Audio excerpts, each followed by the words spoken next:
The advice and opinions expressed by the host of Autism Live and her guests are meant solely as suggestion and should not be in any way construed as child-specific advice. The Center for Autism and Related Disorders advises working with a board-certified behavior analyst who has experience with autism before starting any intensive behavioral intervention. Any choices you make in determining your child's treatment are completely at your own discretion.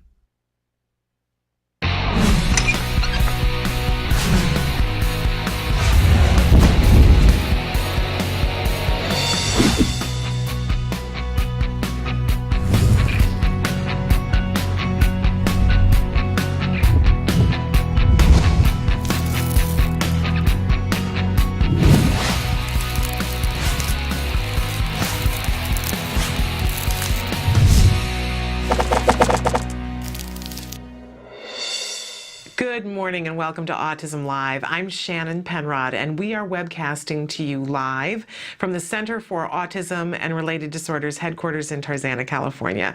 It's Wednesday and Wednesday is always an exciting day here. We have so much going on today. More of that we'll talk about in just a little while.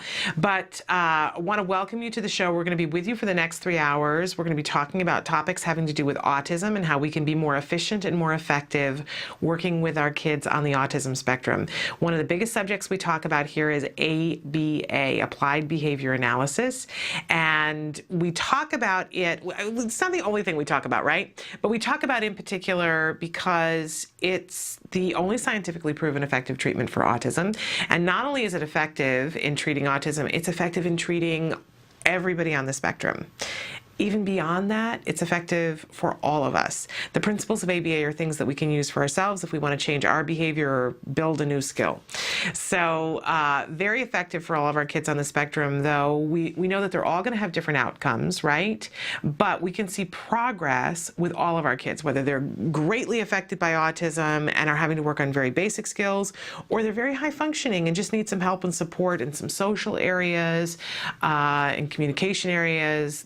All of it is effective with ABA. So that's a wonderful thing. My little disclaimer that I always give at the top of the show, though, is that I am not an expert in ABA. I know you're thinking, well, then why are you talking about that?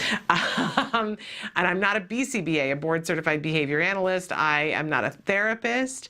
I am not a lawyer. I'm trying to think of all the different things that I'm not. The list is way too long, right? But what I am, let's talk about what I am, is a mom. I'm a mom of a son. He's about to be 9 years old. That just freaks me out to say that.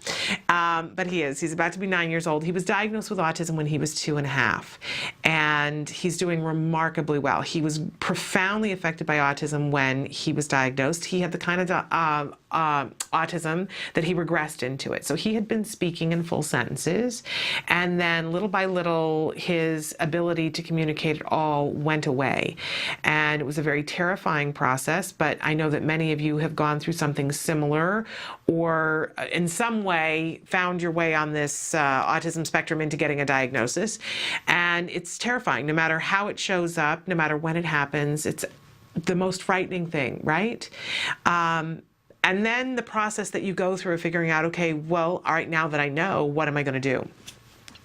And for us, we really floundered for a little bit of while. We were looking on the internet, trying to figure out what we were going to do, but eventually we ran into some parents. I remember saying to my husband the night before, I just wish I could look into a crystal ball and know what to do. And we ran into some parents who I saw their child and was looking kind of longingly at their child like, oh, I wish we were in these circumstances. And then they disclosed, oh, this is our child with autism. And I said, wow, what are you doing? And they said, ABA. And I really wanted to know more. And what I found out was that they were doing ABA at the Center for Autism and Related Disorders. So that became a whole mission to find out how to get where they were. And, they say the rest is history, right? My son had 5 years of intensive ABA therapy here at the Center for Autism and Related Disorders, and we got our child back. So he's still working on some stuff. We're still working on some programs. I'm working with him using the program called Skills, which we'll talk about more today. But we continue to make progress, and he's making progress. He's in completely included third grade, doing really well. Once again, this morning, he's taking the STAR test and doing very well. You know, we're getting towards the end of the STAR test, and I think we're all sick of it, right? But very motivated to do well on it, because we're making sure that we find reinforcement to give him on a daily basis so that he does well on the STAR testing. And by the way, he's not having any accommodations. He doesn't need any accommodations to take the test and perform really well. So that's my happy story. It makes it sound like it was just so easy, right? I got him diagnosed, no big deal. We figured out what we were going to do, no big deal. And then we managed to get through it, and we're done. It's not anywhere as easy as it sounds when you put it in a sentence like that. When I look back, it seems like somebody else's life. My child worked so hard, like so many of your children, but I want you to know that that's the place that I'm coming from, a place of passion, of, you know, seeing what worked in my household, but also seeing what works in a bunch of other people's households too, and seeing the studies. So that's why I'm passionate to talk to you about ABA. And I want you to know that when we have a conversation, and this entire show is meant to be a conversation, that there are a lot of people included in this conversation, not just the many parents and teachers and practitioners around the world that are watching, but also a whole group of professionals who work in the field of autism that I have access to on your behalf to ask questions. We're going to have some of those people in the studio with us here today, and I'm very excited about that. And I hope that you guys will take advantage of that and ask questions. You can ask when it's just me here, and I will track down that answer for you, or you can ask when the guests are actually here. So let's talk about how you can interact with us.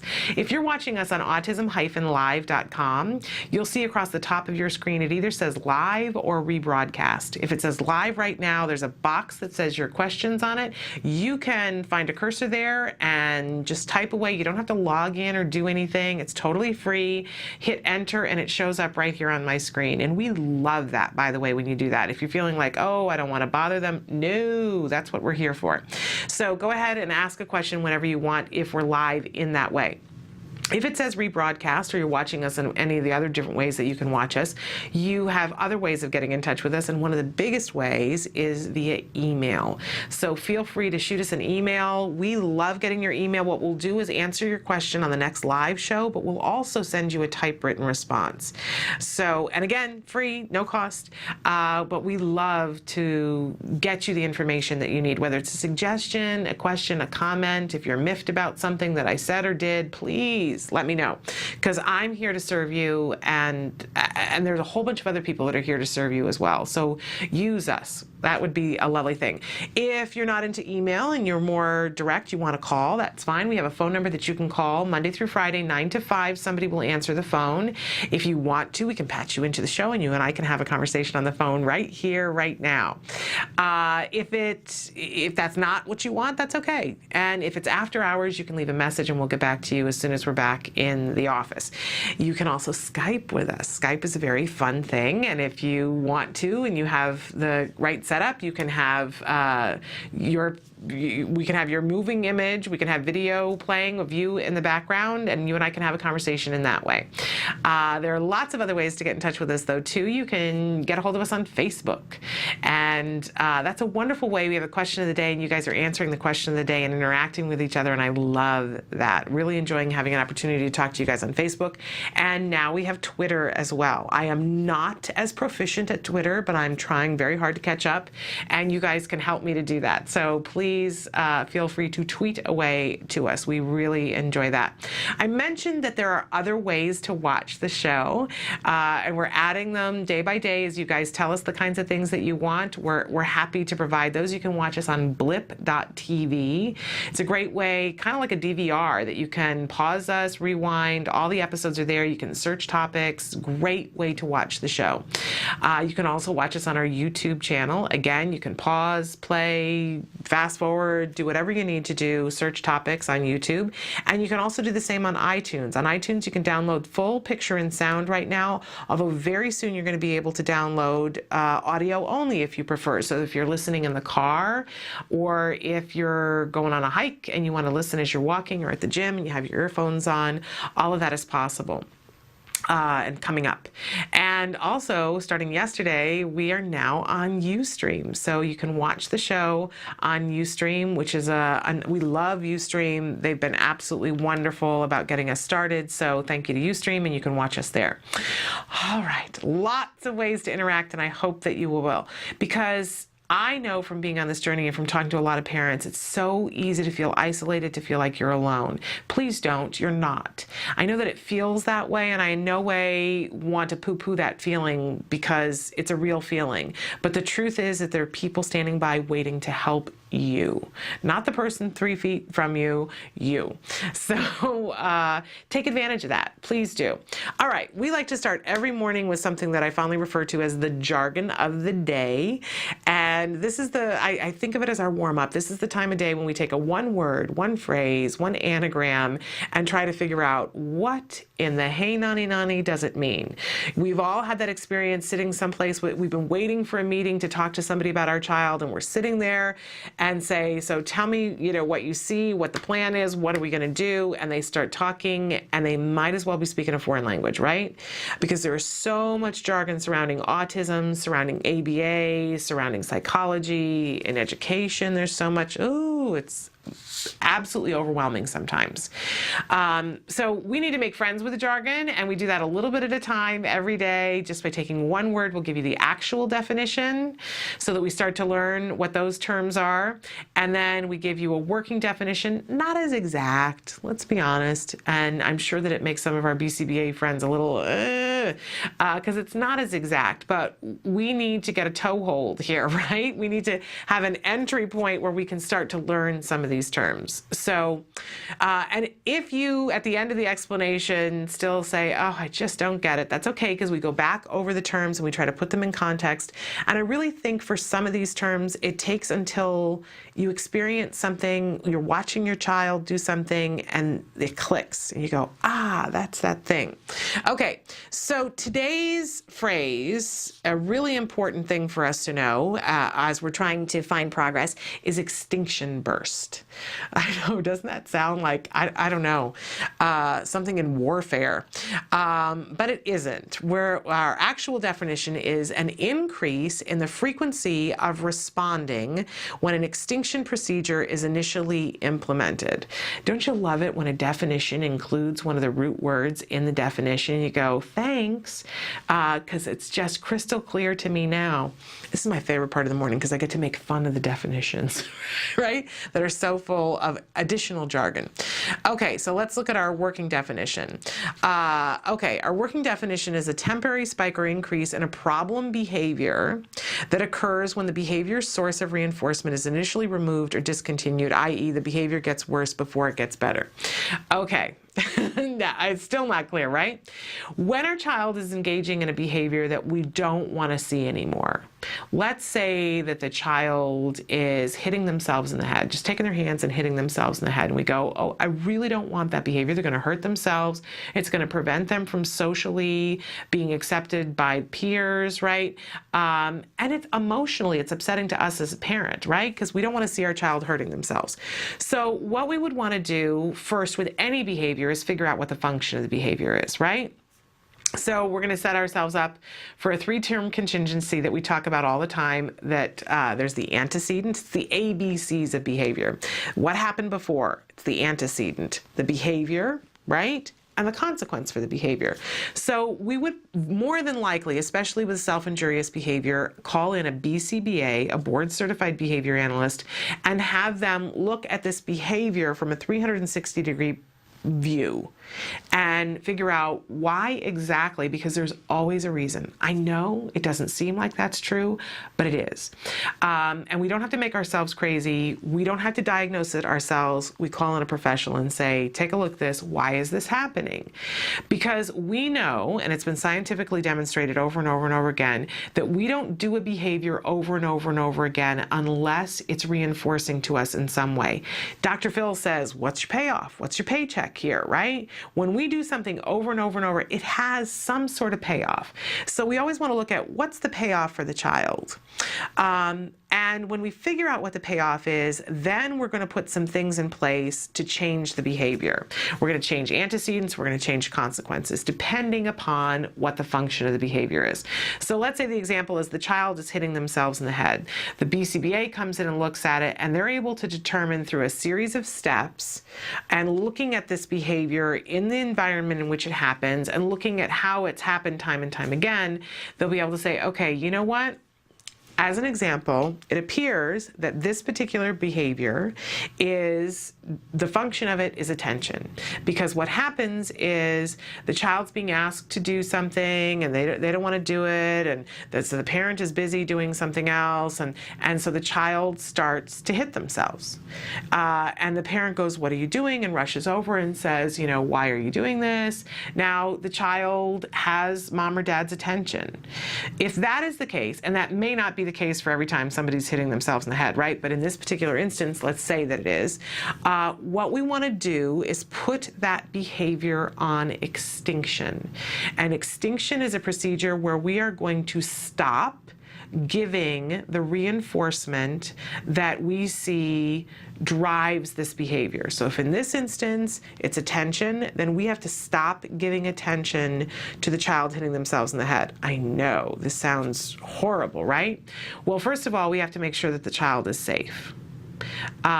So, you know, this is another reason why you want to have a professional. The professional would come up with a whole intervention that would help to ensure that the child is not going to be able to hurt themselves. But whatever happens, and this is, I think, one of the hardest parts for parents to understand. My husband and I still struggle with this. You don't want to pay attention to the behavior, but you don't want to allow your child to continue to hit themselves, right?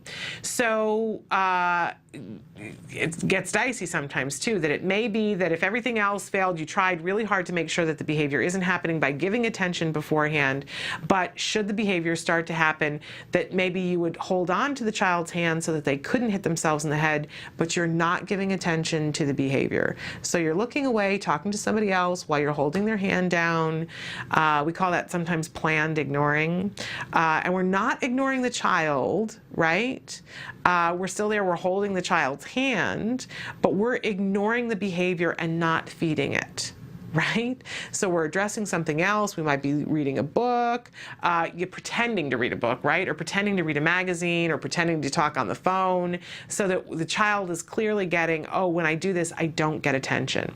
Now, whenever we cut off the supply of what's the paycheck is, we run the risk of having a brief extinction burst, which is what our jargon is for today. So imagine for a second that you know, let's pick a behavior that isn't necessarily a problem behavior, but you get up every morning and the first thing that you do when you get up is you know, for some reason you decide to brush your teeth. It's the thing that you really got to do. So you go over, you turn on the faucets, and water comes out, right? So your antecedent is what happened before is that you woke up and your mouth, you don't like that. So you go over, turn the water on so that you can brush your teeth.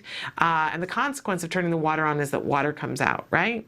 Except all of a sudden there's a plumbing problem, right? And the water isn't coming out anymore. Now, you're used to doing this every single day and getting the same reaction, that the water comes out. So the first time that you go and the water doesn't come out, you go, huh, that's strange, and you might try something else. But the second time you come back and you turn the water back on, because it's a habit that you do, and it gets a regular payoff, I have seen people do this, that they'll turn the faucets on and off, like it's magically gonna fix it, right? But the truth of the matter is if something has worked for us over and over and over again, and it stops working, sometimes we try that much harder because we're like, no, this used to work. Even as adults, when we know better. So imagine for your kids, if they've been able to hit themselves in the head and always get your attention, and then they hit themselves in the head and you don't give the attention, the first time it's like, huh, I don't know what that's about. But then the next time, they're going to try that much harder. They're going to hit themselves that much harder, that much longer. That's called an extinction burst. We want to be ready for that as parents, because when we put an intervention in place, we know that there's that very likelihood that the behavior is going to get a lot worse and then get a lot better. And we've got to be on our toes and ready for it. If we're not, we're going to get caught unawares. We really want to make sure that our child doesn't run the risk of getting hurt. We want to make sure that nobody else gets hurt, that things can't get out of control. So, and also the other thing that I want you to know as a parent is that when an extinction burst happens, you're already at your wit's end with the behavior anyway, right? And then the behavior happens, and it happens that much stronger in you, and your gut says, this isn't working. My friend said it would work, and Shannon said it would work, and the therapist said it would work, and the BCBA said it would work, but it's not working. And when you have that feeling, please know that the rest of us were with you at some point and had that feeling too. It's just your gut saying that because your gut is used to things being in this linear way, but it isn't the truth. It isn't the truth. In fact, it's quite the opposite. If you see that an extinction burst happens, it means that you got the function of the behavior right, and it's the time to up your ante, stick to your guns, make your consequences be exactly the same over and over and over again, because in a short period of time, and I mean like maybe 5 minutes, maybe 2 days at the tops, you're going to see the child stop doing that behavior because it's not getting the payoff. If you make the mistake and give in, it's going to be that much harder to do the intervention the next time. So plan on the extinction burst. It doesn't always happen, but it will happen a lot of the time. Plan on it, be prepared for it. Know when it comes, you're going to have an emotional reaction. You're going to have like an allergic reaction and go, no, how could this be happening to me? Know that when that happens, that you say to yourself, oh, right, this is that extinction burst. This is exactly what they were talking about. All right, I know we've got the right function of the behavior. I got to ride this out. It's funny because I went to Universal Studios a couple of weeks ago. We had family visiting, and I'm not good on anything that moves, right? I get car sick on a stationary bicycle, and I wanted to ride the new tour ride because I hadn't been on it since they had the fire at Universal, and they had the new 360-degree, the ape, what am I saying? King Kong, there we are. And I said to everybody as I was getting on the tram, how long does it last? How long? Because I don't know if I can handle it. How long? I get car sick, I don't know. And they were saying 3 minutes, a minute and a half. And I thought, okay, it's somewhere between there. I can last. So I was on the tram and it started to happen. I immediately got car sick. So I closed my eyes and it was bumping all over the places because it's one of those interactive rides. And I just couldn't even watch the movie portion of it. But it was very, very bumpy. And I was starting to panic about it and to go, oh, I'm going to get sick. And I kept saying to myself, you can ride this out. You can absolutely ride this out. And I have to give myself something else to imagine, just like what I would do during my son's extinction burst. I go, you can ride this out. Just, picture you're in the Bahamas. Picture that it's happy, happy, happy. So I was sitting there on the ride going, all right, it's a bumpy thing. I'm just going to pretend I'm on a plane in its turbulence. I'm just going to pretend I'm on a plane in its turbulence. It's going to be over in a couple of minutes. It doesn't last long. And then the ride was over. And then last week I flew to New York, very bumpy plane rides with lots of turbulence. And the whole time I was on the plane, I kept closing my eyes and going, just imagine you're on the King Kong ride. Just imagine you're on the King Kong ride. So whatever it takes for you in the middle of the extinction burst, picture yourself in the Bahamas or say, I'm just on the King Kong ride and it's going to be over in a minute and a half. Whatever works, but don't give in. Don't give up. Stick to your guns. Keep the consequences there. Breathe. Have somebody there if you need to talk you through it, to give you strength. A tag team with somebody and say, you take over because I need to go breathe and, sit in the bathroom and have a quiet moment. But tough it out. Plan on it and know that it's coming. When the extinction burst comes, it is the storm that leads to the real quiet, you guys, because then the challenging behavior is gone. It's really good. Okay. We always have a question of the day for you.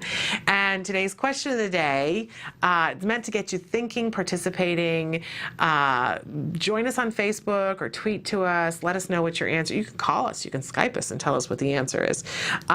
If you could give your child one thing, what would it be? What's on your wish list? What's the thing? I don't know, and it's a thing. And I know some of you are going to write in and say the ability to speak, and you know what? I'm going to let you. But the spirit of this was meant to be if there was a thing. I know that sometimes it's so hard on this journey that your funds and your time go into things that other families don't have to do, right? And it can be so hard sometimes. And so I thought it'd be nice to just have a wish list today. One thing, what would it be? When my son was little, it's ridiculous now. I think about it now, but when he was little, it seemed like every other kid in the place where we live had one of those battery-packed Jeeps that look, it's like the little shrunk-down Jeep that they could drive their little car everywhere. And my son would just look at those, and they were hundreds of dollars.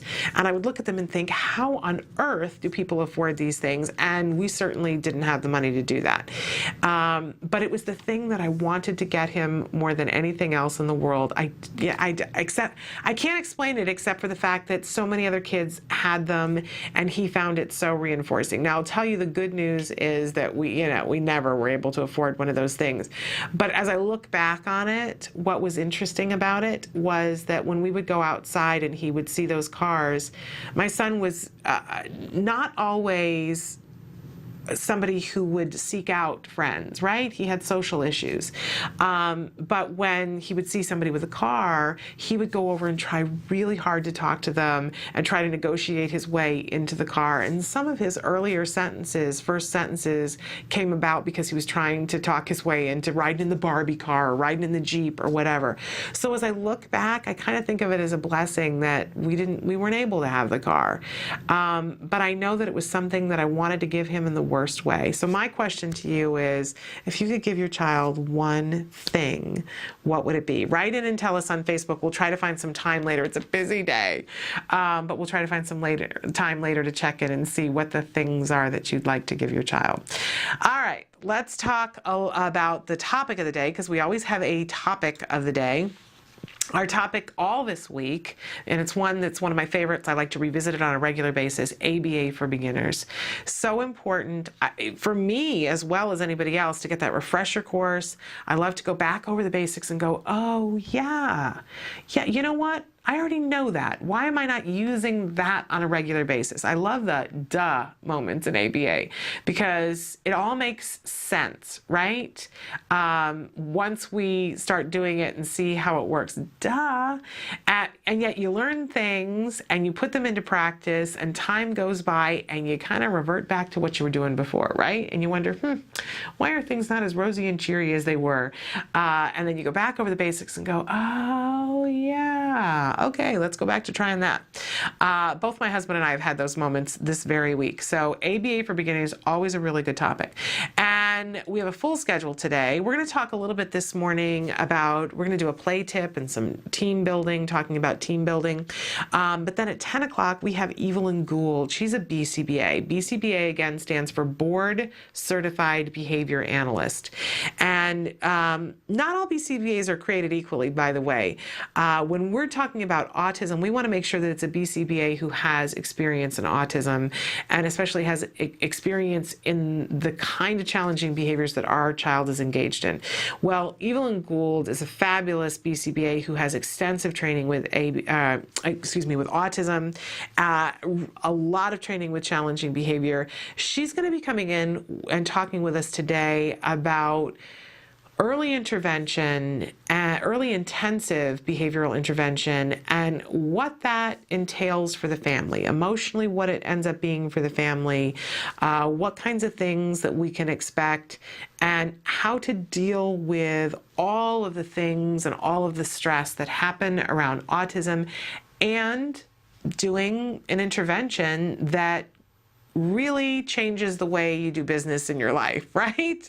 It changes your every minute and what that is like for the family. So she's going to give us some tips about how to survive that and talk with us really frankly about what the expectations are so that none of us feels like, oh, it must just be me. Really interesting, some studies that she's going to talk about. I'm really excited to talk to her about that. That's at 10 o'clock today. And then at 11 o'clock, we have Let's Talk Autism with Shannon and Nancy. My co-host for that hour, Nancy Allspot Jackson, an awesome autism mom. She's the executive director of Autism Care and Treatment Today. They've given away over $500,000 to families for the kinds of things that the families need. They give grants and the families specify, here's what we need a grant for. We need need a trampoline, or we need a fence, or we need some help paying some medical bills. Whatever it is, they give grants. So she's an amazing woman. We've got some exciting things. In particular, during today's episode, we're going to talk about summer camps and the kinds of things that we need to be mindful of. We're going to have two different guests talking about summer camps. So really informative. I know I'm looking forward to that because I don't have my summer camp situation figured out yet. I don't know about you. And you may have, and if you have, write in and tell us what you're doing and why, and we'll make sure to tell everybody. And if you have questions for Evelyn or Nancy or for our guests that are going to be talking about summer camps, you can write in now. If you can't be with us during the 11 o'clock hour during Let's Talk Autism, and Shannon and Nancy, let us know, and we can email you the answer. You can search it later on in Blip, but feel free to ask the question and we'll ask it for you. All right. Busy day, busy day, lots of exciting things. So stick with us. We're going to take a break, and when we come back, we're going to talk a little bit about play and how we can help our children to be playing and be productive at the same time. So stick with us.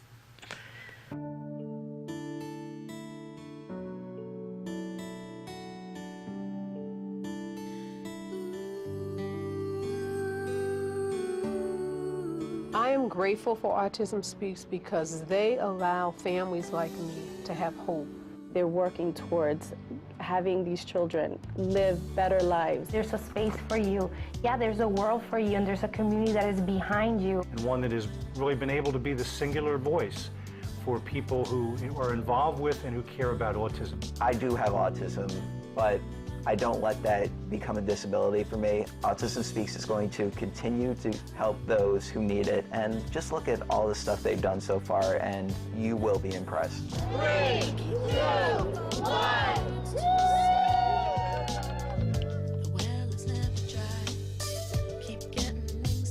And you need to support the walks. We have to raise awareness, but we also have to raise funds to do the work. I'm grateful for Autism Speaks for one main reason, is they are allowing me to focus on the research. The work that Autism Speaks has been doing is critical for keeping autism research on the radar screen.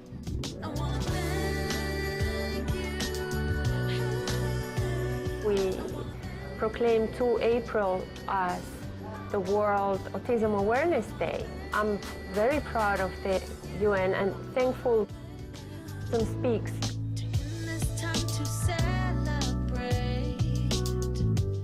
Getting the health mandate bill passed in New Jersey particularly, we needed to be able to make an argument, not just do this because it's the right thing to do, but do it because it's cost effective. When everyone else told me nothing was wrong with my son, I got information from a website that told me something wasn't right. I am so proud of Autism Speaks for creating these beautiful ad campaigns, which have reached people who are not affected by autism and have also created a greater climate of compassion and understanding. It's been really great for Bachman to have gotten involved with Autism Speaks early on. I think everybody here feels like they really make a difference. To make sure that we generate as much money as we can for Autism Speaks so we can all solve this puzzle together.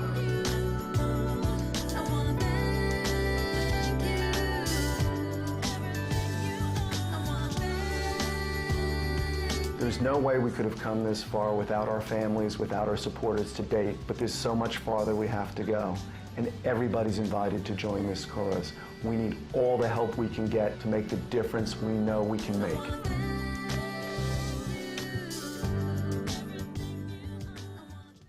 Welcome back to Autism Live. I promised you a play tip, and then I got so excited about your responses already to what you would give your child if you could give them one thing. So I got to do this, and then after the next break, we'll do the play tip. But so here are just some, and I'm not going to have time to read even half of them, but somebody wrote in and said, a home with a fenced-in backyard. This person writes, we live in a third-story, 900-square-foot condo, not the best for 2 children on the spectrum who love to run and jump. And I feel ya, boy. Wouldn't it be wonderful if, I think sometime down the road, somebody should make something like the Ronald McDonald House, so that if your child gets diagnosed with autism, you get to move into a house and you get to stay there for at least 2 years while you're going through ABA and not have to worry about paying rent. Wouldn't that be amazing? Hey, we can dream, right? So I so appreciate where you're coming from. The whole time that we were doing ABA, lived in very teeny tiny condos, and that's all I wished for. All I wished for. I now have a teeny tiny backyard, and I'm a very happy woman. In any case, another person who writes, and I imagine I'm going to get several of these in here, an iPad. I know that's what my child is longing for at the moment. Another person who says a lifetime of happiness. What a wonderful non-material answer. Okay, I love this one. ABA therapy for both of them when daddy retires from the military. They lose it when he retires. Not if the rest of us have anything to say about it, and we're working really hard to make sure that that doesn't happen, because that is just a steaming pile of poo. That's my technical term for it, but that's exactly what that is, a steaming pile of poo. There's no excuse for that, and as a society of people, we have to rally around our military families and make sure that that does not happen. So support the Combating Autism Bill. The ability to converse is another one. He has the words, just doesn't converse. Okay, I'm going to hope that comes along with time, and in the meantime, be working on, there's wonderful lessons in skills about creating conversation and about social language. I hope that you're working on those. Here's a good one. To not be afraid to try new foods, to take away that anxiety. What a wonderful thing to wish for your child. We're going to talk about food stuff in the next couple of days, so maybe we can address that as well. Unconditional love. I'll bet they already have that. That's a wonderful one, though. No more meltdowns. Whew, isn't that the truth? Here's another one. I said we're going to get some, but the ability to talk. I don't blame you. I would be wishing for that too. The ability to understand the way others think. We could use more of that. That's a wonderful, wonderful thing. And this is another skill that we can strengthen. There are lots in the cognition curriculum and in the executive functions curriculum of skills. There's wonderful, wonderful lessons. There's some great books out there about just that. And another person who says the ability to talk, but would love for autism to go away forever. That's a wonderful sentiment. I always say I'd like to take a vacation from autism, but let's make it go away forever, shall we? We can dream, right? Another person who says a day without being bullied. Oh, boy, do I want to talk to you. Because that is absolutely miserable, but there are things that we can do. We talk about it on the show from time to time. Make sure that you're putting it in writing, that your child is being bullied, and I'll bring up the things at some point today. There was a wonderful website that Evelyn Gould was talking about last week having to do with bullying, and she promised she was going to bring it back to us this week, so I'm going to make sure that she does that at the top of the hour. The ability to speak, absolutely. A chance at life without any difficulties. Understandable vocabulary to have her tell me what her world is like. And I got to tell you, my son and I have lots of conversations, but I still long for that, to completely get inside his head and be able to see things the way he does. I don't know that I'm ever going to get that, but here's a wonderful one. Friends. And we're going to talk about play in a second, and that's one of the things that we can do to help our children to have friends, is working on their play skills. The ability to talk and express what he wants. Here's another good one. To not have anger problems and get very emotional about little things. Another person who says unconditional love and also to know the Lord. Another person who says good friends. A father that is not ashamed of her. Okay, you guys, you're killing me here.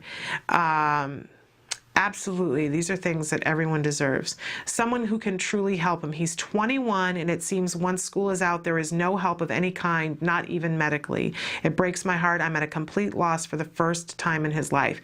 Okay, you do not have to be there. And we talk from time to time about the different support groups that are there. I would love to know, I'm going to email this person separately. I would love to know where you are, because there are support groups that are springing up. And in the meantime, you can always work on skills. This is one of the reasons why I love skills, because it doesn't matter where you are or what age your child is. There are always things that you can be working on, and you don't have to wait for someone else. Or for someone to create a program. You can do it yourself, but there are things that can be useful depending on your area. So I'm gonna email her separately. A long life filled with happiness. These are all great wishes. Courage and happiness. Hope for a great future of whatever he desires to be. No more meltdowns. Oof. Strength, courage, and happiness, and a better future without bullies. We all wish that for all of our children, right? To be able to give him more years, in the residential program he is attending.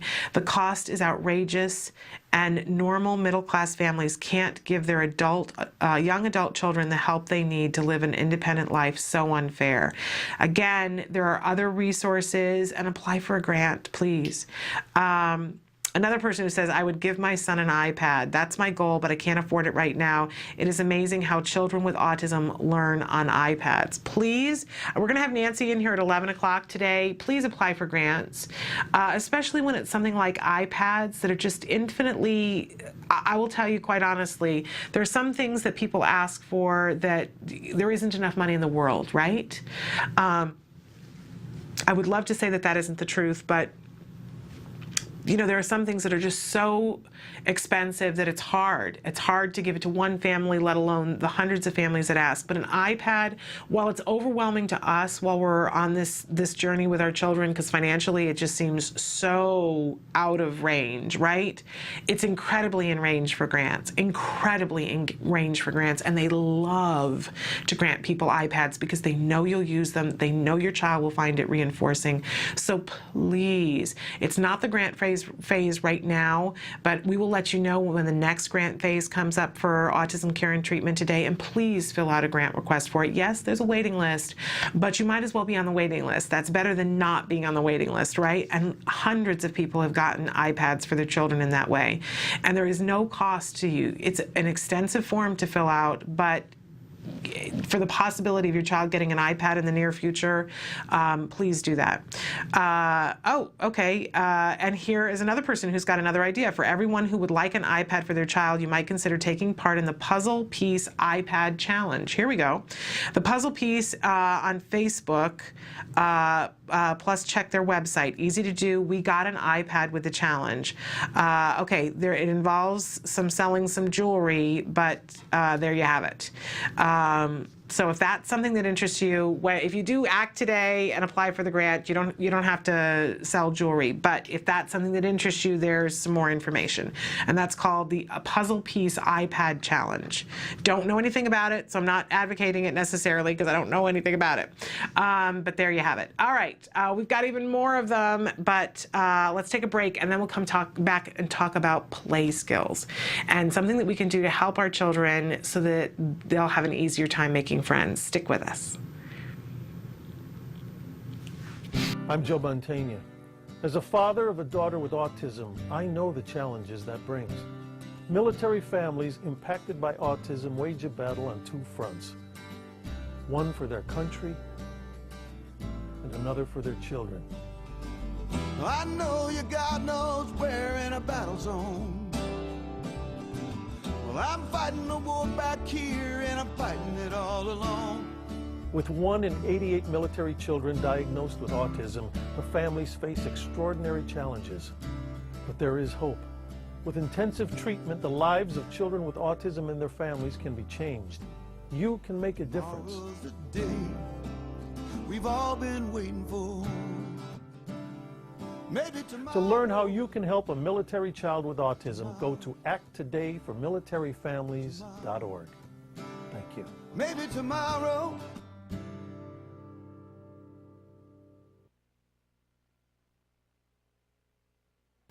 Welcome back to Autism Live. I'm Shannon Penrod. We're webcasting to you live from the Center for Autism and Related Disorders headquarters in Tarzana, California. And I promised you a play tip. I delayed it a little bit because I wanted to talk about some of the things that you guys had written in. Love it when you guys answer the question of the day, which you can still do on Facebook, or you can tweet or write or Skype or whatever you'd like to do. In any case, I promised you a play tip, and there's so many different things we can talk about with play, but I always like to preface it with a couple of different things. It's very easy for us to poo-poo play skills and say not important, and I think nothing could be further from the truth. For our child to be able to play has such far-reaching ramifications. It's, you know, when I think about the big core, and believe me that I was a parent who was in this camp that I was like, that's nice. You know, I want my child to be able to play. That's all well and good. But hello, I want my child to speak, and I want my child to be able to socialize. And I want my child to be able to stop hand flapping and toe walking and hitting his head against the floor. This is my wish list. So why are we working on being able to pour tea? You know, when my son was diagnosed, and one of the parts of the test where they set up the little tea party, and I was going, really? We don't drink tea in my house. We don't even drink coffee in my house. And why is this so important? Well, it is important. I've come to understand that because it gives our children a safe place to try out all kinds of new skills.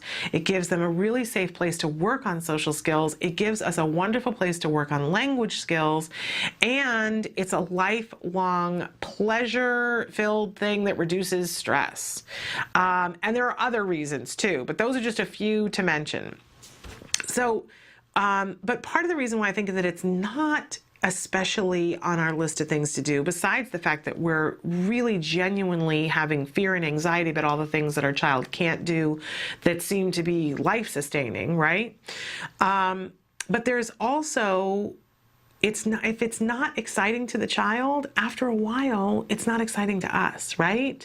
When you sit down with a very little baby and you put down a toy in front of them, they start to play with the toy and they laugh, well, that's reinforcing to us. And so then we play with them more and we participate with them more, and we're in this together, and it's so fun and it's happy, happy, happy. Well, with a child with autism, whether your child regressed into it or they just never, you know, were somebody who was making eye contact, what we see a lot of times is that the child does not enjoy playing.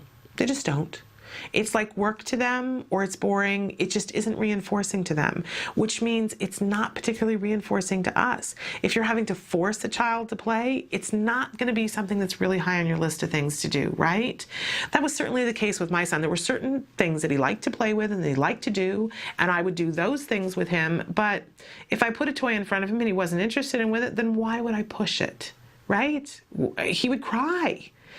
And I know if you've experienced that, you go, why would I do this? This isn't the toy. Now, to a certain extent, some toys are going to be pleasurable to kids and other toys aren't, and it's just a matter of your child's personality.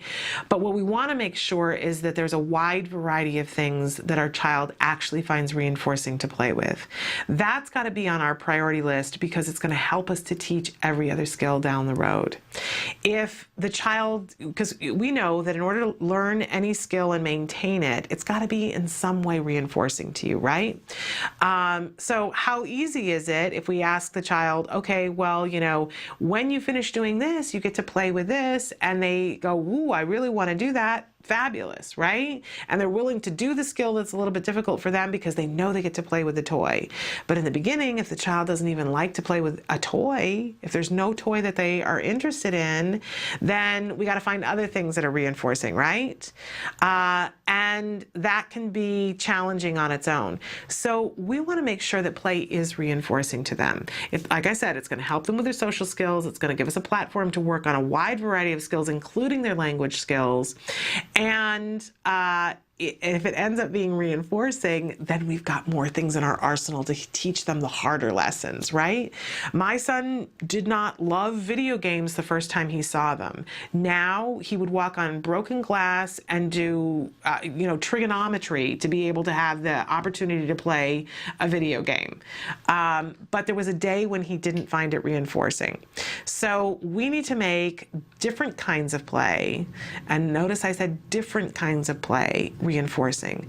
What we'll see too often is a child who might be interested in one toy or one set of toys, and it isn't spreading out to other things. I've shared on the show before that we had people bringing toys over before we started ABA and having this expectation that the child was going to want to play with the toys. And my child, you know, some of the toys he would walk by, not that interested in, but if you wheeled out the vacuum cleaner, he lit up like a Christmas tree, and he would go over and start dismantling all of the hoses and playing with the nozzle to the vacuum cleaner. That was his idea of a good time.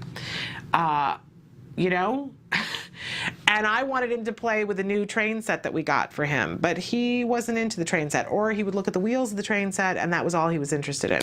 So we want to make a wide variety of toys reinforcing to the child. We want to teach them appropriate play so that if they're playing with a train set, they're not totally fixated on the wheels of the car, because that's going to be hard to interact later on. And we want the social payoff that comes with play. Okay, great. So all different kinds of play that we can teach and that we can teach to be reinforcing, right? Help to grow it so that it's reinforcing, I should say. Many, many different things to talk about, and we've talked about some of them here on the show, but today I want to talk about functional pretend play. There's a whole aisle in your local toy store that is devoted to functional pretend play. And I'm really happy that more and more they're not making it all the girl toys, right? And you know, there are functional pretend play toys for boys too, but they used to be more combative, right? But I'm talking about the aisle in the toy store where you have the toy kitchens and the toy food and the toy appliances and all of that stuff, where the child has an opportunity to play with things, a representation of something that's a plastic representation of something that exists in real life. So there's the toy broom, and there's the toy vacuum cleaner, and there's the toy sink, and there's the toy house. And they have the little backpacks that are full of food. And you can get breakfast food, and you can get lunch food, and you can get dinner food, or you can get Pizza Hut food, or you can get, my son had the Subway backpack so that he had all the little things so that he could become a sandwich artist. Now, that wasn't by coincidence, by the way, that we got the Subway one, because you want to get something, you want to get the most likely reinforcing thing to start with. You can branch out into other things later on, but when you're introducing something for the first time, you want to up your stakes at succeeding, right? We always want to set ourselves up for success. We always want to set our kids up for success.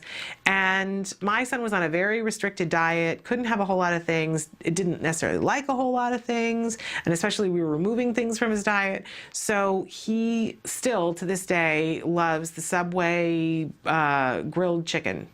And we call it, he said chicken. Chicken was one of the first things, but then when he would specify what kind of chicken he would want, they come in an oval shape, and he would call it oval chicken, oval chicken. And grandma would come to visit, and she would say, what would you like for dinner? And he would say, oval chicken, because that meant Subway chicken, because it comes in an oval. We were teaching shapes, and he, you know, figured that all out. So oval chicken, still loves oval chicken. And on a salad. Makes him a very happy, happy boy. So we wanted to get the kinds of things that he would be most interested, because he was showing very little interest in food and that kind of stuff. So, or practicing drinking things. And so we got the backpack full of, they literally have a Subway backpack that has the Subway drink, and it's got the different kinds of sandwich bread, and you know, it's got a thing of lettuce and a thing of cheese, and there's protein, and not really an oval chicken, but you know what? That didn't really bother him. And it gave him an opportunity to sit and play food, which when you stop and think about it, all the things that you can work on when you're working on functional pretend play, there's all the interaction. So we would sit there and I would say, you know, I think Daddy's hungry. Look at Daddy. Does he look hungry? Now we're looking at body language, where, you know, he's looking at his face. He's looking for clues about, is Daddy hungry? So then as he got older, we would say, you know, ask Daddy what kind of sandwich he wants. And then he would, so we'd be having conversation, asking a question, and he'd come over and he would make the sandwich and deliver it to Daddy. These are all really wonderful, interactive skills that were reinforcing for him because it was rooted in a form of reality, and he got to play like the guy behind the counter at the Subway who gave him his oval chicken on a regular basis. Very reinforcing to him. I don't know if we had just gotten like a set of play food to begin with. I don't think he would have found it as reinforcing, although eventually we did get the play food. And, you know, we didn't have the play kitchen. It was also on my list of things that I wanted to get for him that we never had the room for or the funds for. But anytime we would go someplace that had a play kitchen, oh, he was in heaven.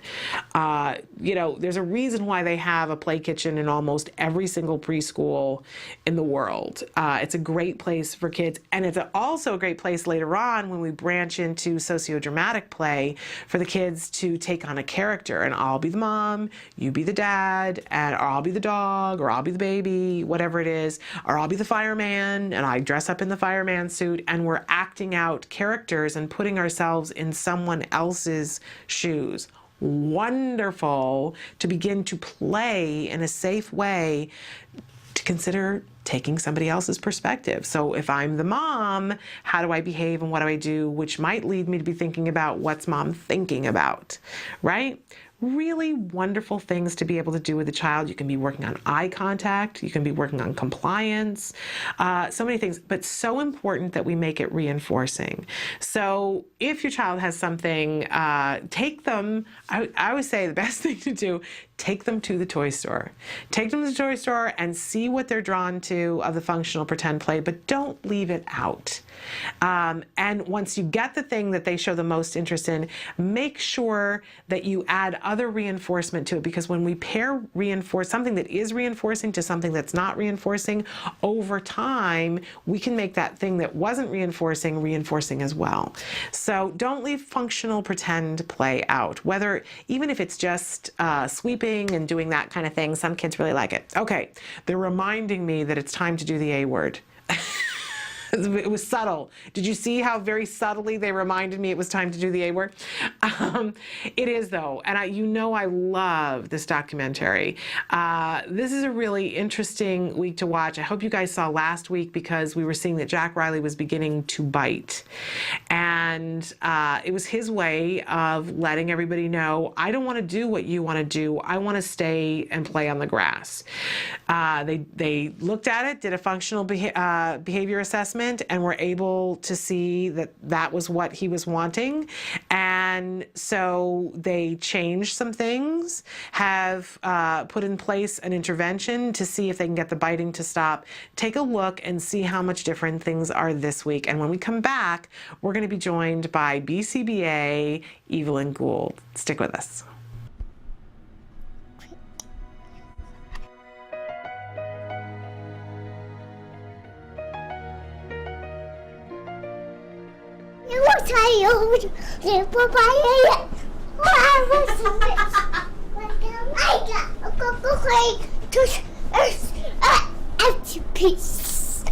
Have fun. Okay, bye. I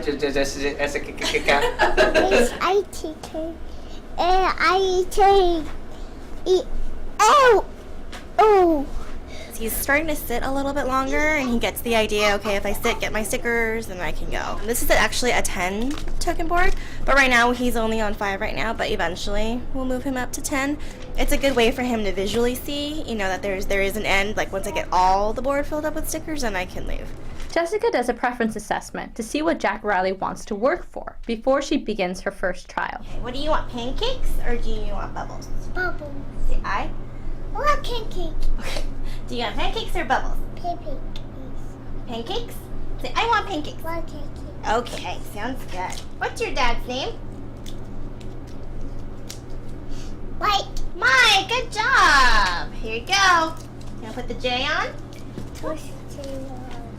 Put the J. J. Good job. Nice job. When's your birthday? December 15th. December 15th. Good job. How old are you? 2. Nice. Can you show me the fingers? 2. 2. Good job. Here you go. What's your mom's name? Cheryl. Cheryl, very good. Whoops. Whoops. There you go. Put another one on there. Where does the K go? Good job. What does it say? Jack. Say Riley. There you go. All done. Here you go. Say it's good. Okay, go play. See you later. What?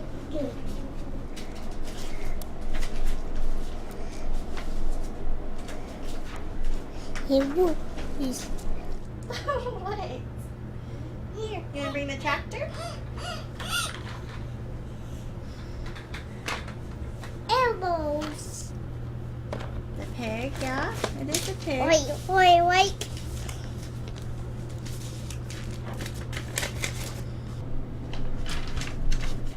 He's lining up the dinosaurs in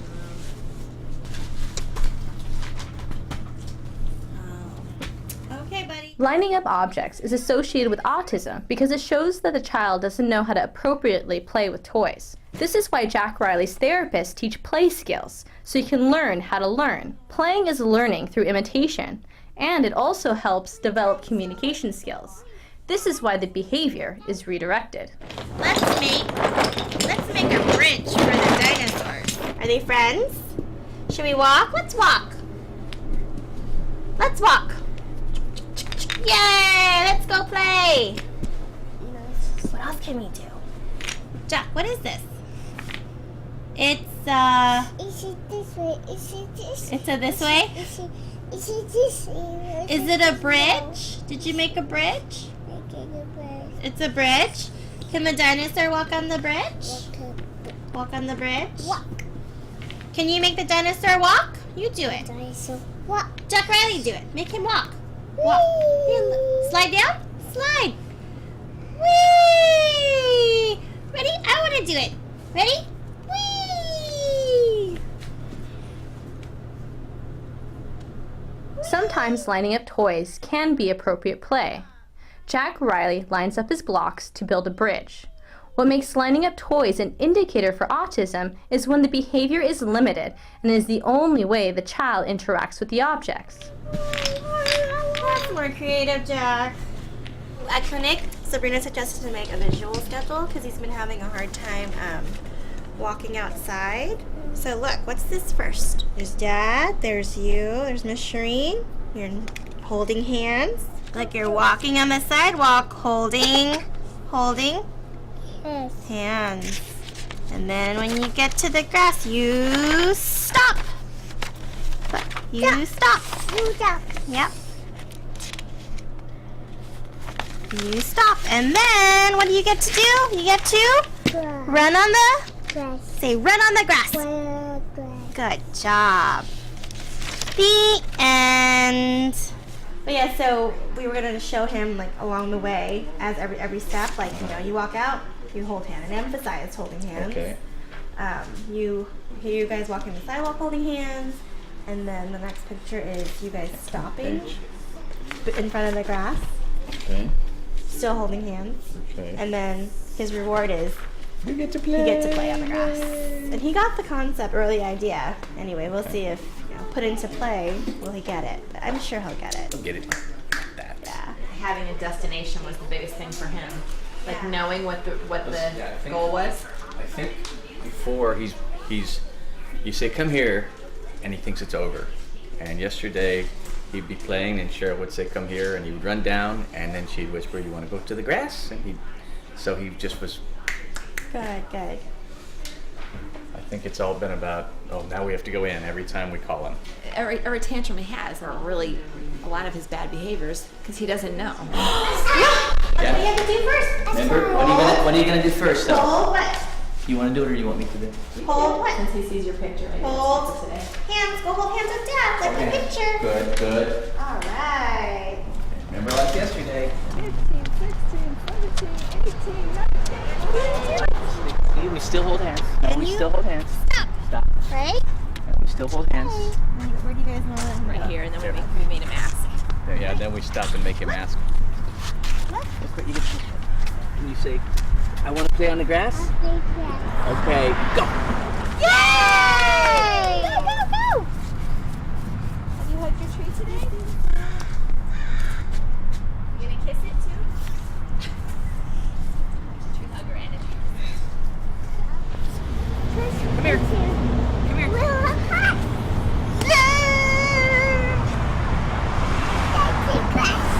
Oh my! Let's go, goose. Yay! Uh-oh, wet butt. Wet butt. Hey, do you want stairs or grass? Grass. Okay, stay with Mom. 10 steps. 10 steps. Ready? 1, 2, 3. Stay with me. 10 steps. 1, 2, 3, 4, 5, 6, 7, 8, 9, 10. You want grass? Okay, go. Using a visual schedule has helped Jack Riley a lot on outings because he can anticipate what will happen next. And unlike last week, there has been no aggression or biting. Whether it's a token board or a visual schedule, having items JR can see helps him a lot to know what's happening next, and therefore be a lot less anxious. What do you want? You want grass or do you want... Okay, go play.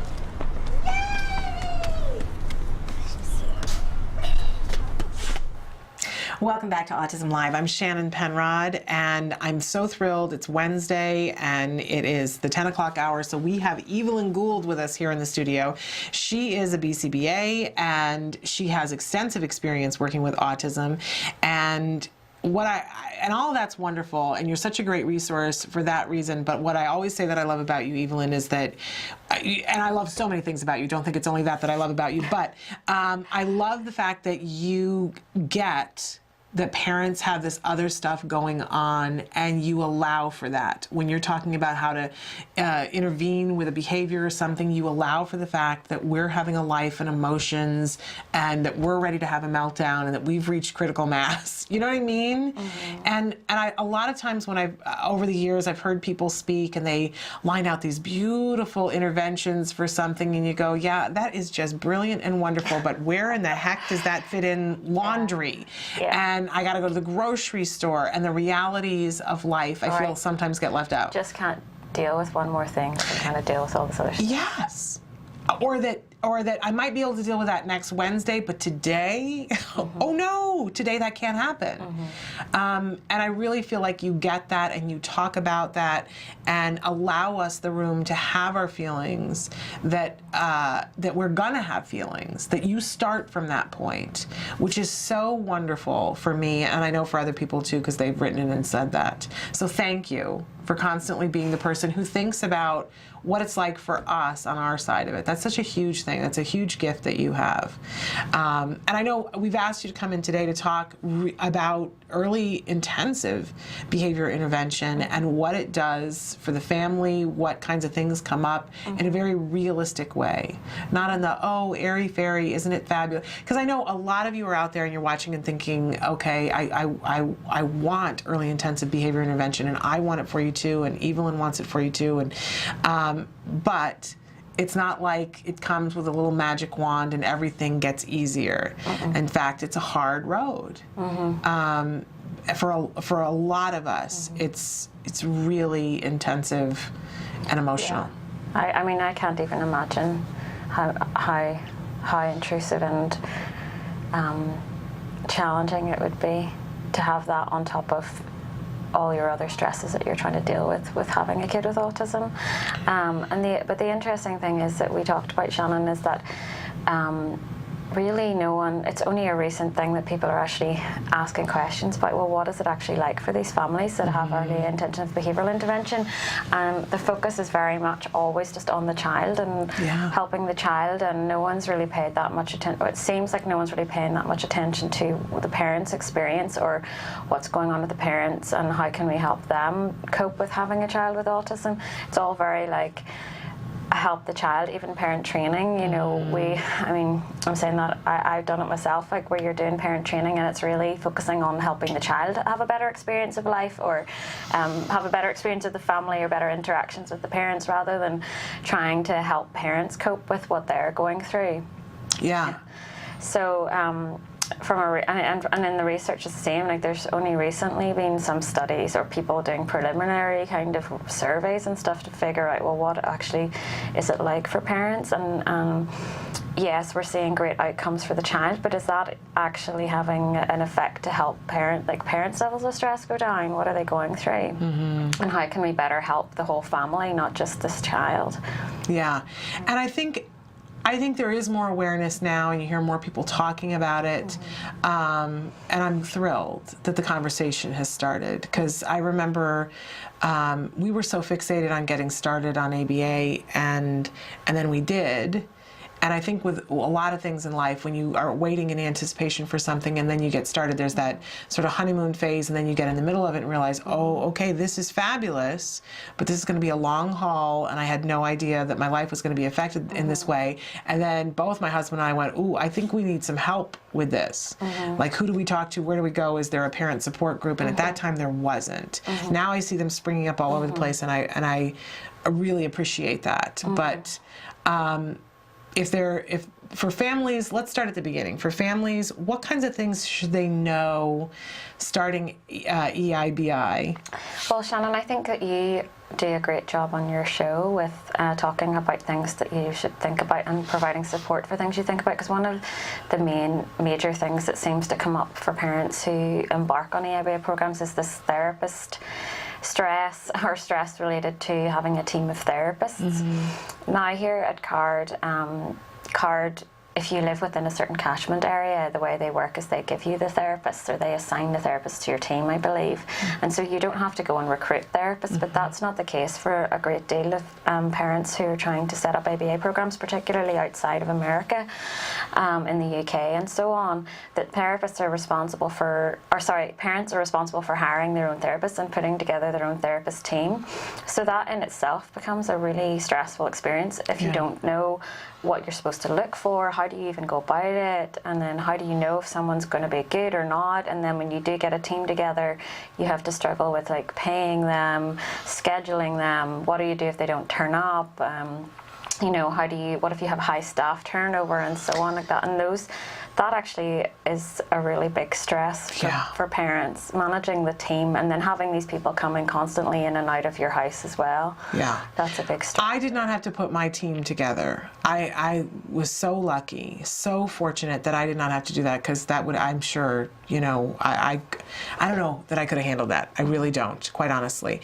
But I know lots of people who have done that, and it's stressful. And they say, this is really, really stressful.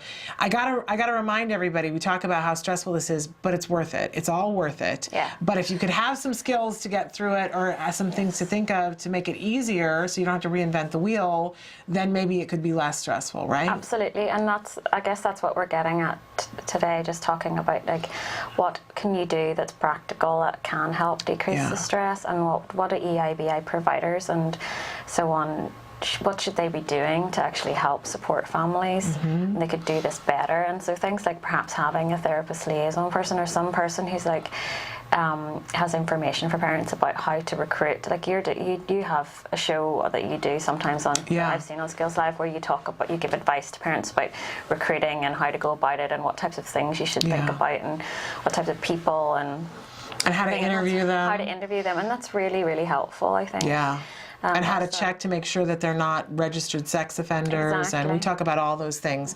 And if you have questions about that, let us know. But we'll do it later on in the week to make sure that everybody knows. But it's time intensive, and we got that information from parents over the years going through the process and saying, well, here's what I learned that you do, and here's what I learned that you don't do, because nobody should reinvent that wheel. Absolutely. And then even if you do have the advantage of having a company like, say, CARD, who provides you with therapists, that still doesn't get rid of the stress associated with maybe like you don't gel well with a therapist, or you're concerned, or you're still putting a lot of trust into someone else who's coming into your home and working with your child. You still might have to deal with unreliability issues, or just therapists who are not so communicative with you, or don't interact with you well, and so on. And so there's still a lot of stress associated with it, I think. Yeah, somebody had said to me at some point, that, because I was feeling bad that I just wasn't gelling with a therapist, and somebody said, you know, over the period of time that your child's going to get therapy, you're probably going to have between like 30 and 80 therapists come into your home for a period of time and work with your child. It would be unreasonable to think that you're going to get along beautifully with all of them, that you're going to gel and have, you know, this wonderful hearts, flowers, and roses relationship with every single one of them. And I went, oh, okay. So I can let go of the expectation that I have to adore every single person who walks through the door and that we're the best of friends and exchange gifts and cards, you know what I mean? Some people became family members that will be family members forever. Yeah.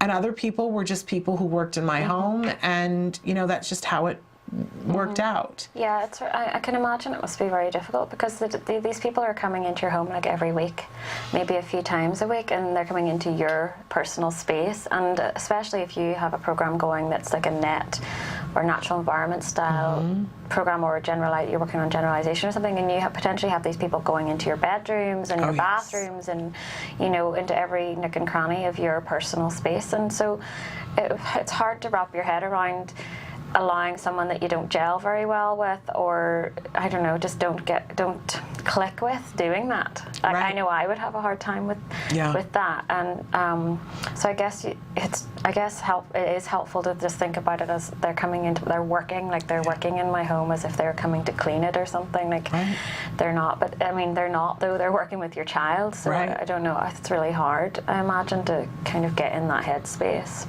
It is, and there are at different times different things that would, but you know what helped us was that we came up with a set sort of hierarchy of our rules, that whenever a new therapist came through the door, we would go, okay, here's the deal in our house. And, you know, I know you're going to be functioning on a whole bunch of rules that you have, but here are the rules in our house. Here's how we function.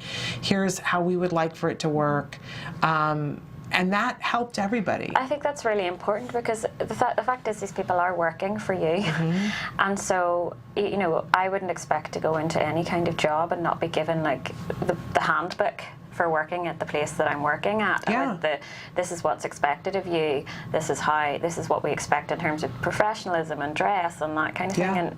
And then also being working with children, I obviously have codes of conduct that I have to subscribe to, and ethical guidelines and so on. So there's, of course, you should think about it that way, and so the therapist should expect to get that from you too. And it is really helpful to put those boundaries in place right at the start before any emotions get involved. Yeah, absolutely. And I can tell you, I mean, the first thing that I would say to everybody is I have baby monitors, some that you will see and some that you won't, so I will hear and say everything. I will hear and see everything that you do with and for my child, so don't say or do anything that you wouldn't want me to say and hear. Absolutely. So that was my first number one, and I would say next most important thing, don't ever tell my child they're wrong when they're not.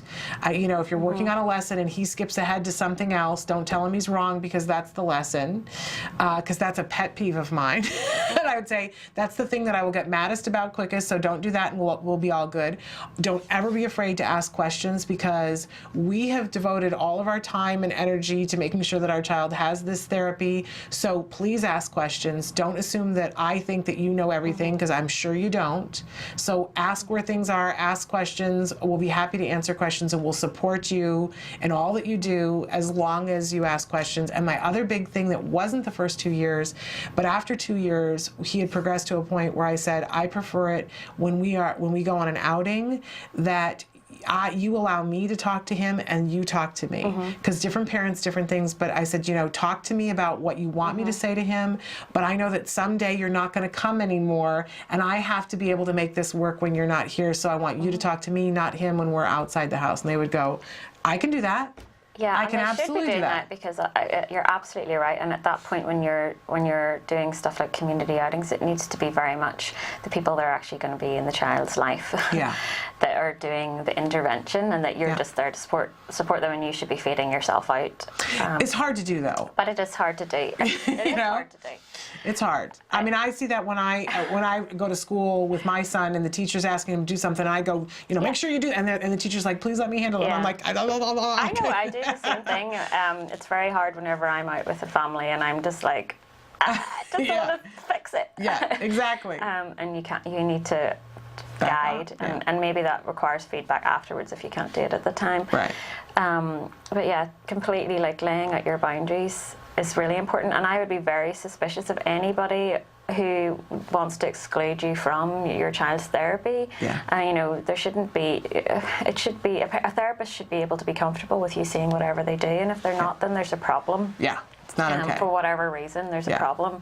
You're working with, you know, I think you're working with the most precious thing in the whole world, and that's somebody's child. And I wouldn't, you know, my most precious thing in the world, I wouldn't want someone be like okay with giving somebody it and then them just like disappearing. That's not okay. Yeah. Absolutely. But so, you know, and actually, now that I think about it, and I hadn't thought about this, once we started giving that sort of speech when people would come through the door, my stress level went down. Whenever, and on a regular basis, our therapists would change because a lot of times it's college students and they leave and they travel abroad or they graduate or they move on for whatever reason. But also there is rationale behind switching the team up from time to time so that your child doesn't get used to one person or one thing, that they're getting the best opportunity to generalize. But every time the schedule would change, my anxiety and stress would go through the roof. I'd be like, oh no, a whole new set of people for me to get used to. It's not just my child. But it did get easier once I started going through that criteria. But what was really stressful for us always was not having any privacy. Yeah. And that's a hard thing. Yeah. It's very intrusive. We were talking about that with Vince Redmond. He was on the show last week, and I was saying, you know, imagine, because I'm sure that the therapists who came into our house can tell the most amazing tales because they heard conversations that my husband and I would continue to have a life. We continued to work. We continued to, you know, things happened. They were treated to everything that we went through. The poor therapist that was there in my home the first time that the school filed due process against us, and that we got served the papers at the door, and I was hysterical and crying and going, "What's happening?" You know, and there was a therapist there. You know, at each little thing that happened, the therapists were there, and we had to allow for that. We just had to allow. I can't even imagine. I mean, I live by myself now, which is very nice because I can just afford to do that. But I know how frustrating it is to when you're living with just friends or something and you have no privacy and you're just like, I just want the house to myself just for 1 hour. So I can't even imagine how what that must feel like to have people just traipsing through all the time, all day, every day. Except that, you know, there is that thing that you know why they're coming. You know why they're coming, and you're seeing regular progress, and you wouldn't trade it for anything. You know, I think that all parents have those days where they go, I wish they would all just go away. Yeah. But we don't really feel that. I always tell the story of being with my mother, was one of the only family members that really would come and stay and would see what our regular life was like. If somebody else came, we would kind of, you know, work the schedule so that they were there when we weren't having as much therapy. But my mother would come and stay and see, and she would go, okay, this is amazing. What's going on in your house? But I remember being with her at a store and saying, we got to go. And she, why? And I said, because we got to get home for therapy. We have therapy. We got to meet the therapist at the door in 10 minutes. We got to go right now. And she was going, this is just terrible. You can't ever get anything done. And I said, this is our life, you know, it's our priorities here. And we got a phone call in that moment telling us that the therapist had been delayed for an emergency and was not going to be able to come. And of course, I was feeling a little bit bummed because we were, you know, weren't going to have a therapy session that afternoon. It was going to be made up. But I turned and I said, well, I guess we can stay at the store. And my mother, who's 70 some odd years old, jumped up and down for joy in the store and said, we get to shop. And I looked at her and I went, really? And she said, I'm so sorry. I can't imagine what your life is like on a regular basis. You're used to it now, but you know, this is hard what you're doing. And I went, yeah, go figure. But I don't think enough people realize what it's like for families and the amount of time. 5 years for us. It's actually weirder for us now that isn't happening because we're so used to it. Even it's almost a year later that we still go, we have some time. What are we going to do? We don't have to schedule around therapy. We don't have to be someplace to meet somebody. So what are we going to do with that time? It's very bizarre. Yeah, and then a lot of families, I don't know what it's like here so much, but making materials and like having to prepare things and have this toy ready and that ready, and things are supposed to be organized and all that kind of thing, that also takes up a lot of time. You know what, that's a really good thing to talk about. Let's take a break. Okay. We'll take a break and come back and talk about having your space ready, having the stuff ready, and continuing having things ready. Stick with us. We're going to be back in just a few minutes.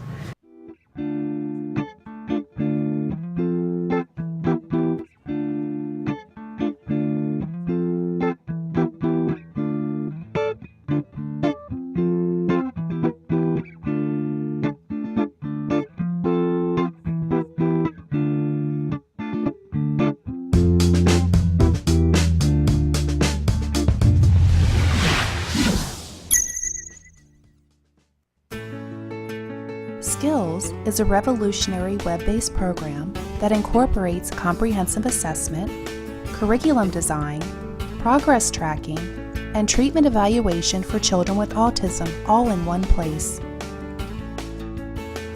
Developed by the Center for Autism and Related Disorders.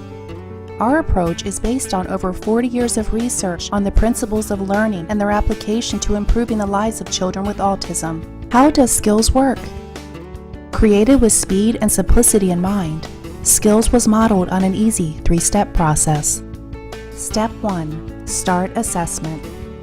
Step 1 begins with our intelligent assessment system, which consists of a series of questions. This assessment is essential to identifying your child's level of skills compared to their typical peers across all areas of development. This includes assessing social, motor, language, adaptive, play, cognition, executive functions, and academic skills. Every skill has an assigned age, which indicates when the skill emerges during typical development. This means that each child is automatically presented only with lessons that are relevant to his or her age.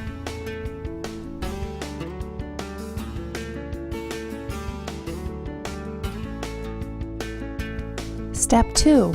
Choosing activities. It's now easier than ever to build an individualized treatment plan. In Step 2, you are presented with an individualized pool of activities that are directly linked to your student's assessment results. Each activity represents a specific skill that has been indicated by the assessment as needing to be taught.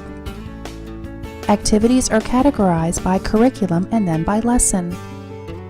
There are 3 main types of skills: building blocks, fundamental, and expansion skills. Fundamental skills are necessary for successful everyday functioning. Building blocks are prerequisites to a fundamental skill. Expansion skills are non-essential skills, but may provide further enrichment in certain areas. After reviewing the activities available to you, you can quickly add your chosen activities to the treatment plan by simply checking the box and clicking the button. Step 3. Start treatment. Once you have selected and added the activities you want, you are ready to begin teaching. Skills provides you with all the tools necessary to design and manage an effective curriculum plan, such as printable activity guides that are customizable by the teacher, supplemental teaching aids including printable data sheets, teaching guides, visual aids, worksheets, and tracking forms, detailed IEP goals and benchmarks for each activity, brief and visually appealing video tutorials, a variety of treatment progress and clinical timeline charts, and lots more. And since Skills is completely web-based, everything you need is available 24 hours a day, 7 days a week, in one easy-to-access location. Skills users even benefit from unlimited access to a support community, where they can ask questions and share ideas with a skills expert. Skills is always with you.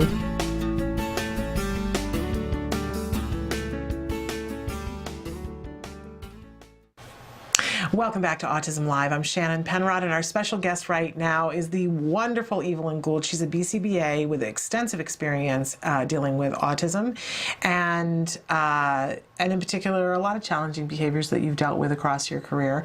And we're talking with her today about what it's like, the parent's role in early intensive behavioral intervention and how stressful it is.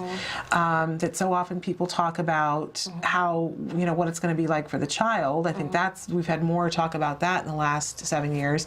But that we're just now getting to talk about what is it like for the family, for the parents, the stress level, the reality of it. Yeah, for the sibling, for the whole family, right down to the dog, because it changes the way the dog gets, the circumstances for the dog, right? Your day is different. And one of the things that you and I were talking about yesterday, which led us to this whole topic, I think a lot of people assume that, once a family starts ABA and they start to see progress with the child, that the stress level will decrease for the parents. But that isn't always the case, right? No, I think we can't make that assumption. Definitely not. Just because the child makes a lot of progress doesn't necessarily mean that parents stop stressing about their child. Yeah. It's just not the way it works. I think there's always problems that are going to be happening and other stressors that are occurring with having a child with autism, and just life stressors as well that on top of having a child with autism. And I do think that, financially, the things that happen once you start early intensive behavior intervention increase the stress, and I would argue that there are it's sometimes more stressful, because once you see that your child can make progress with ABA, then you become that much more convinced that this is something that your child has to have and has to have a certain amount, and it's, for most people, that's a little bit of a battle. At best, it's a negotiation. Yeah, and I think as human beings, we also got to remember that we always fixate a lot on the past and the future. Yes. And so it's not just about, oh great, my child's doing quite well right now and everything's kind of falling into place. Everyone's always going to be worrying about, especially like what you're saying, say for example with the progress. A lot of parents that I've worked with have then just tortured themselves about like, oh, what if I'd started this earlier? Yes. Where would my child be? What if I did more hours before? Or what if I'd done this and that? And what if I don't do this? And then they're also worrying about the future. No matter what, you're always going to worry about your child's future. So just because your child is making a lot of progress doesn't stop you worrying about those things, or thinking about the past and what did I do and could I have done something different and so on. Yeah, you would think, if you're just looking at it on paper, if somebody was saying, well gosh, usually, at some point there'll be a conversation with somebody about what you want to target first. And say for instance, the parent says, well, how much better would our lives be if we just had toilet training under control? And that seems insurmountable when the parent says that, right? And then the ABA team comes in and miraculously, very quickly, there's work involved. I don't mean to make it sound like they wave the magic wand at all, but toilet training gets under control and the parent goes, phew, for a millisecond and goes, all right, well, now we need to work on this. There's very little, like, woohoo, we're done right now. We're done. I don't know anybody who ever gets there. No, because, even if you have a child, like I have a typical child, and if they have some kind of problems, I don't think you're ever going to stop worrying about them. I know my mum still, and it drives me insane, but I had a lot of problems when I was late teens, and I'm fine now, and I have been for a long time, but I know my mum still says things to me which imply to me that she's really concerned about me the minute I look tired or the minute I seem stressed. So it just doesn't go away just because your child's doing well at all. I used to make fun of my mom. I didn't have difficulties, and my mother, there are times that she talks to me now and I say to her, how old am I? How old am I in your head? There's a commercial like that right now. And I used to make fun of her and go, what is with you? What? And she would say, well, you're always going to be my child. I kind of get it in a totally different way now, that I think that there's something hormonal that happens, that they hand you a baby, whether you birthed it or not, they hand you the baby and something keys in and you go, all right, I'm going to be protective for the rest of my existence of this being, and my chief job will be worrying. Yeah, and also, like you said, there's other things that are associated with this kind of a treatment that carry on, like the financial burden, and that financial burden is a massive stressor for families. Yes. I mean, I'm thinking about in the UK, like there's just no funding for it, or it's very, very difficult and rare to get funding for an ABA program. So most families that I worked with have had to remortgage their houses and take out loans and all sorts of things, and that burden is with them for a really long time, if not forever, afterwards. And so that stress doesn't go away. Yes.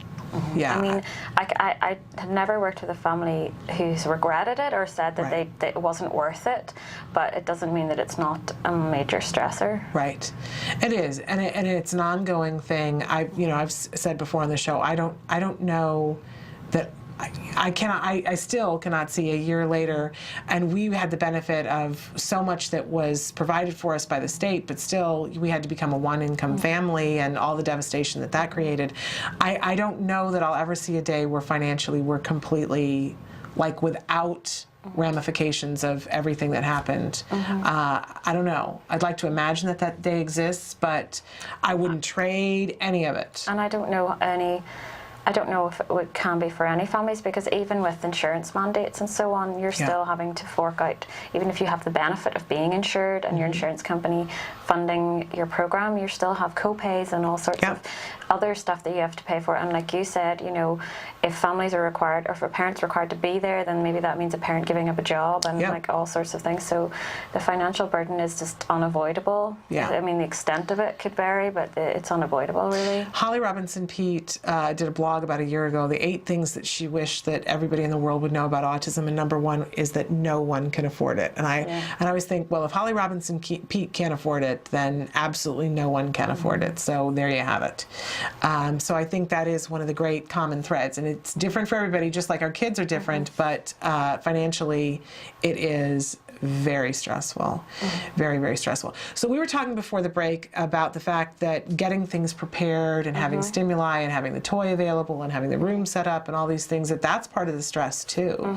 That even when you've, whether the team is showing up and you didn't have to hire them or you had to hire the team, there are things that as a caregiver you're responsible for that only you can deliver. I think that there are some people, I even have a good friend who at one point said to me, "Oh, you're so lucky that your son has autism because you get all that free daycare." Wow. And you know, bless her heart, I know what she meant, because she thought that it was this thing where, you know, ding dong, somebody comes to the door and I let them in and go, "Hey, I'm going to go get my hair and nails done. And I'll come back and pick him up in 3 hours." No concept whatsoever. And I realized I was not doing a good job of letting people know what my life was like when she said that.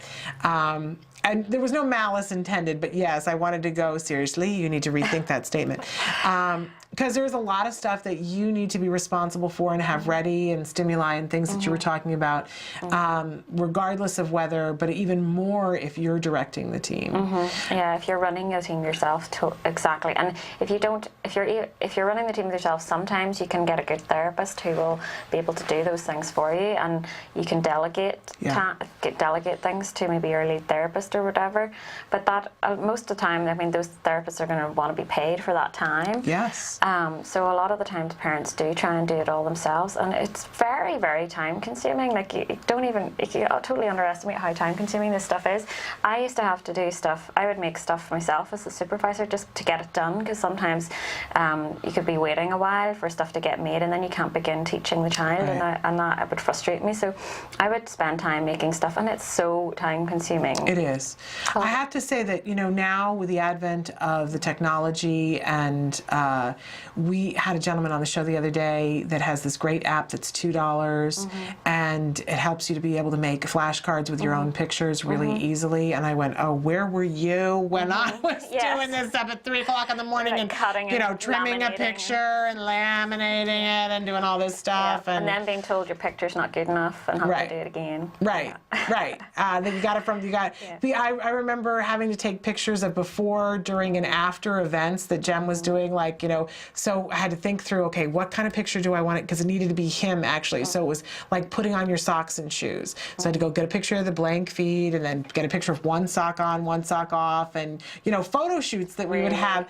But he learned, you know, first you do this, and then you do this, and last you do this, from these sequence of events. And I was so thrilled when he got to kindergarten, he was having to do first, then, and last, because he had gotten it because it was reinforcing to him because it was his own feet. That's the thing. It was worth it. You can buy a lot of materials, but first of all, they're very expensive. Yeah. And second of all, like you're saying, they're not tailored to your child in particular, and they may work, they may be effective, but you may find that if you're tailoring them to your own child in your own house and your own environment, that it's going to be more effective. Yeah. And sometimes it just has to be, to teach whatever it is, it has to be your own child's stuff. Yeah, but you know, this new app, you can, and it also they can put together sentences, so it can double for those kinds of things, and you can put text on it. And so if all you have to do is take the picture and then type in whatever word you want, and then it's stored in the app. So if you have the ability to do that, and it's a $2 app, AirTalk, that you can get, and you can buy it in the iTunes store.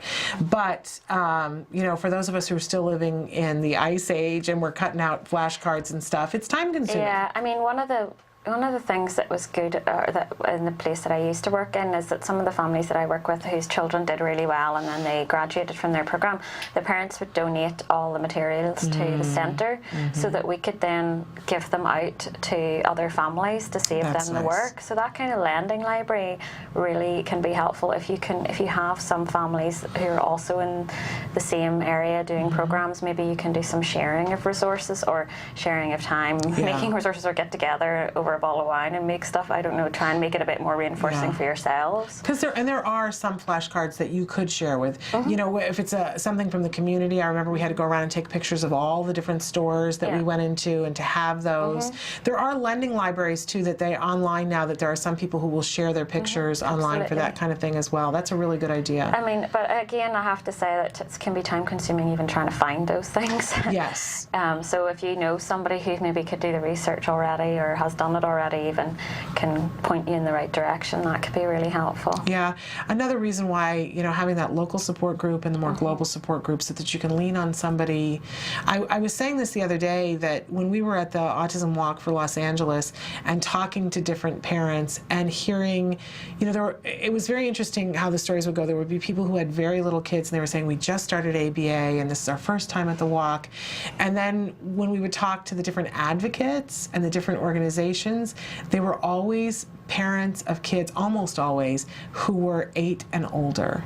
And Nancy and I were talking about it afterwards and saying, isn't that interesting, because you get, in the beginning, you don't have time to do anything else but survive. But you get to a point where you can turn around and help other people. So if you're one of those people in the beginning, you know, ask one of us who's been around for a while and say, you know, where did you get this flashcard? Don't spend the time doing all the research. Ask in your local support group, or ask us, okay, where do I find this, so that you don't waste a bunch of your valuable time stressing about where do I get it. Because there might be somebody who is in your community support group who's got it all already there for you. And not just pictures, but things like, I remember going around houses and trying to find matching identical items and stuff like that, and you're like frantically looking through drawers, because you just, things, really obvious things that you think you have lying around and you just don't. So like if you have someone else who can give you 2 blue blocks and 2 spoons and 2 this and 2 that, that can be really helpful. Absolutely, because there's so many lessons. You know what, one of the greatest things somebody gave us was, it was a Fisher-Price Noah's Ark. So there were 2 of every animal on the Ark. So when we used those for so many lessons, it was absolutely amazing how many different things we used that Noah's Ark for. The boat went away, but the little animals that went with it were really, really helpful. Toy libraries are so valuable because toys are so expensive. Yeah. Yeah, and you can get a lot of stuff used, or gently used stuff. Fascinating stuff. We should take a little break, and then we'll come back and we'll talk some more about some of the different stressors that happen and how we can help ourselves to deal with it. Stick with us.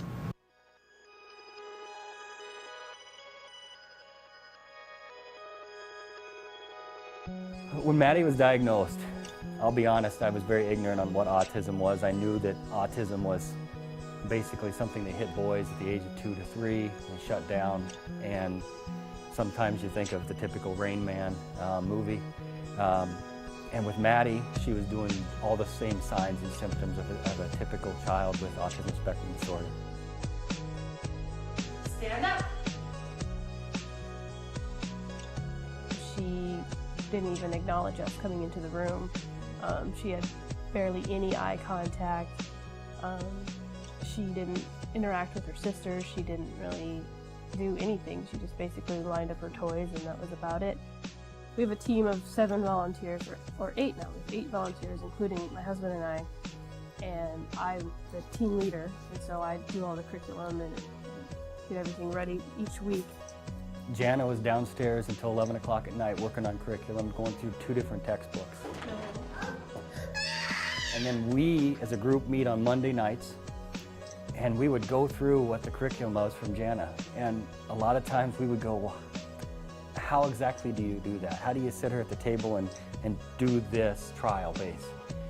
What Skills has done for us, it's taken that away from Jana trying to figure out the curriculum for one. She can go down, or even our laptop, and she can sit down, and through all these questions, it comes up with the different programs.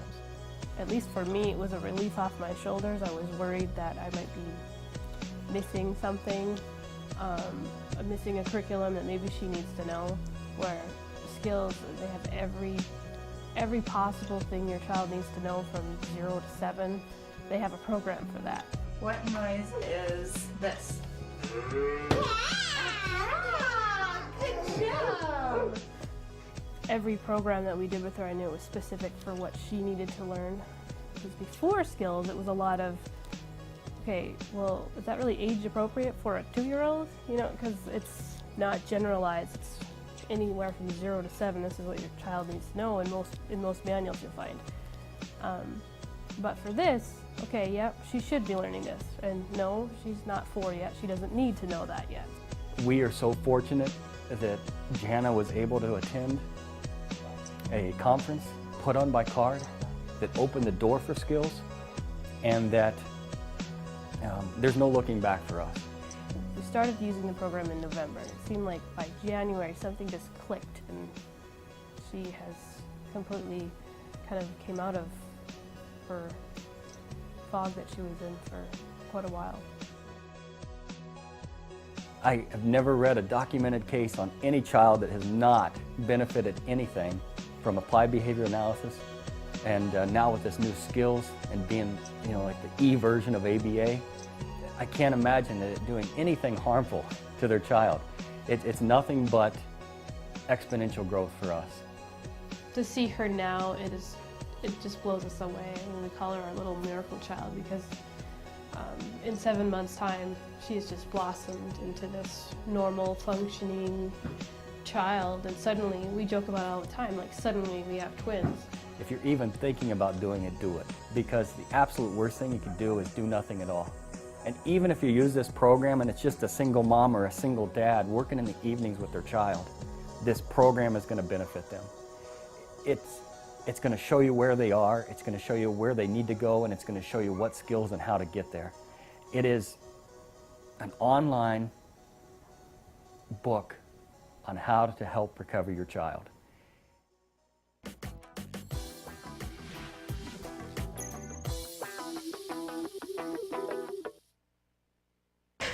Welcome back to Autism Live. I'm Shannon Penrod, and my special guest right now is Evelyn Gould. She's a BCBA, a board-certified behavior analyst. We've been talking about the parents' role in early intervention, early intensive behavioral intervention, and how stressful it is, and how it really, I always say it's like picking your house up, shaking it really hard, and then setting it back down a little on its side. That's what it's like, but it's worth it. It's absolutely worth it. But I think it's important to talk about the different stressors, and you know, there's a big elephant in the room that we got to talk about, which is the emotional side of expectations. And I think that's one of the hardest things, is that, you know, you say, okay, I've seen the statistics. I really want, I want to see progress. So why wouldn't I do ABA? There's a lot of things that a family has to sacrifice and move around to do them, but you sign up for it and you do it. it, and you see your child starting to make progress, but you never let go of wanting to know what your outcome is going to be, right? And what it means. What that progress means. Yeah, for sure. I was just saying to Shannon that one of the things that always comes up with parents is they want to know, you know, will my child be doing this? Will my child talk? Will my child do this? Will my child go to school, do this, do this? Where is my child? How's he doing? And that kind of thing. And it's really hard because the answer is that we can't predict the future. We're doing our very best, and the best you can say is, well, you know, your child is making progress and doing really well with where they're at. I can't tell you where we're going to be, because it would be very unfair to make those assumptions. Which is maddening. Which is absolutely maddening. And, you know, although on the other side it's not rational. I mean, I was saying to Evelyn that I would stand there and say to our supervisor, Sabrina Tuma, I would say, so how's he doing? How's he doing? And she would say, he's doing great. But what I was really asking in my heart of hearts was, how far behind is he? Is he going to be able to get married? Is he going to have a job? Is he going to go to college? Is he going to be happy? And I really wanted her to answer those questions, although I knew enough, although sometimes we do, right? As parents, we'll go, you know, the big fear will come out and say, you know, is my child going to be able to be on the high school baseball team? Or, you know, is my child going to be able to take the SAT? Whatever it is for the individual family that you're, you know, the big thing. And, you know, sometimes you will ask it, and then as soon as you ask it, you realize, oh my gosh, that's completely ridiculous. How could you possibly know that? But we do want to know, like, are we on a path to something, right? And even that is hard to answer. But I mean, we can say, yes, I don't know, but we're on the path, and we're doing the best we can, and we're going to get him as far along that path as we can get him. Yeah. But you can't predict.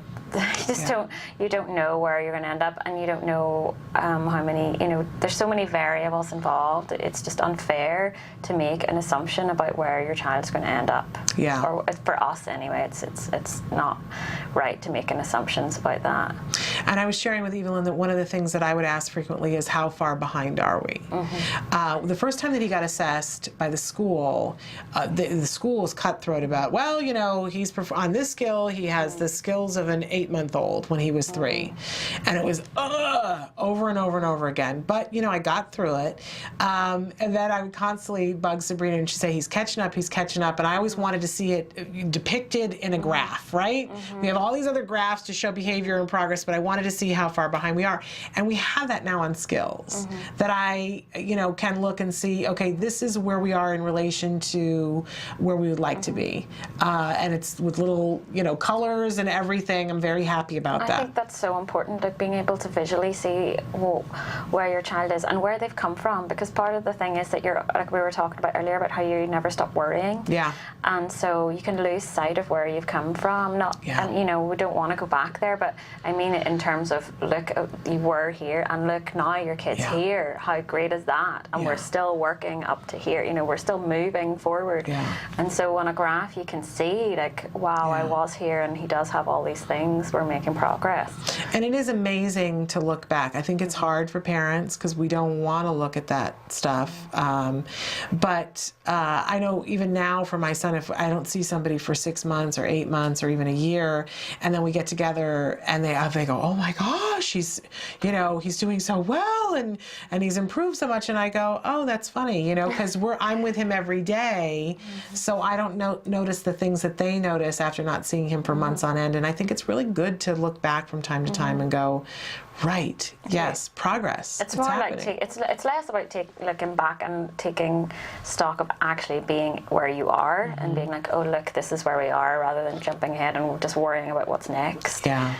Just trying to ground yourself and look, this is where we are. We've come so far. I'm very good at either living in the past or living in the future. And the thing that somebody reminded me of a couple of years ago is that, yes, that's all great and we all do that, but true joy only happens in the moment. And I went, oh. Well, living only happens in the moment. Yeah. Yeah.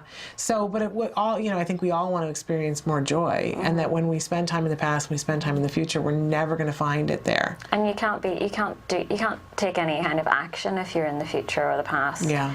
Right now is the only time you have control over doing something. Yeah. Which can be overwhelming sometimes. Absolutely overwhelming. I think there's a never-ending list too. You can go up to almost any autism parent and go, "What's your list? What's next on your list? What thing are you about to start working on?" So there's that constant feeling of checking one thing off, but that the list grows. Treadmill, which can be stressful too. So stay in the moment is our mantra for today. Stay in the moment. We have a question. Of course, my computer's completely black. Hang on one second. I gotta change because I had Facebook up. Here we go. Here it is. Where can we go in skills to see the comparison between where the child is at and where they should be? That's a great question. That is a great question. So within skills you have a variety of what we call the progress charts. And one of those charts, it's like a little bar chart. In there, it's the first one you see when you go into the progress charts, and it actually shows you a bar chart of comparing your assessments. So basically comparing what you said no to, so what your child couldn't do when you started skills in comparison to what your child learns. And also on that graph, when you look at what you said your child was not able to do, if you go across to, you'll see down the side there's percentages. And what those percentages suggest is that that's kind of whereabouts your child's skill level within each of the different curricula domains. So say within social skills, you'd look at where does the red bar stop? And then you look across and it might say like 30% or so. And what that says is that your child is functioning around 30% of where he should be. So he's got some catching up to do. And then what you'll see is as your child starts to learn skills, this little green kind of the lighter green kind of builds on top of what your child already knows and where your child's at. And so you'll see your bar chart going up and the percentage will increase towards where your child should be. And it's a really amazing thing. I think it's hard the first time you look at it and you go, oh no. But I would rather have a roadmap of here's where I am and here's where I got to go, and be able to track progress in that way, because I'm a visual person. And I think what's really cool about it too is that it's visual, it's right there, and you can look across the different curricular areas and even there's charts that look at within each area as well. So they break it down right into each lesson area within, say, social skills. You'll see, if you go to the next chart, you'll see, oh, my child's around 50% of where he should be in assertiveness or something, and my child's 40% of where he should be at another kind of social skills. So it breaks it down to that, right down to that level. Because people ask us all the time, what are your child's strengths? What are your child's weaknesses? And, we're going to tell them emotionally what we feel, but to be able to look at it and go, okay, well, in actuality, it's this, this, and this, and what we need to be working on here is this, this, and this. I think it's an amazing thing. And remembering that that's for your child's chronological age that's looking at. Yes, so that when the child progresses another year, it's going to have different things on it. Slightly. And on your child's birthday, you'll get some new questions that will pop up too. I was all amazed when that happened last year. I was like, oh, look at that. I've got some new questions to answer. And some new lesson possibilities. So pretty fabulous. Thank you for asking that question. That's wonderful. We're out of time, unfortunately, but this has been really interesting and informative to at least acknowledge that the stress is there and give some tools, suggestions about how we can cope with it. Yeah, and providers are acknowledging that now and are starting to, and so they should be, some researchers are starting to look into it, and hopefully providers will get better at trying to help alleviate some of those stressors. Absolutely, absolutely. If you have questions, even now, you can send your questions in to us, because we know where Evelyn works, and we can get those questions to her at any time. So there's the email that you can send to us. We're going to take a break, and when we come back, we're going to have Nancy Alspaugh-Jackson with us, because it's time for Let's Talk Autism with Shannon and Nancy. Evelyn, thank you so much for being with us, and we'll look forward to you being here next week. All right, stick with us. We'll be back in just a minute.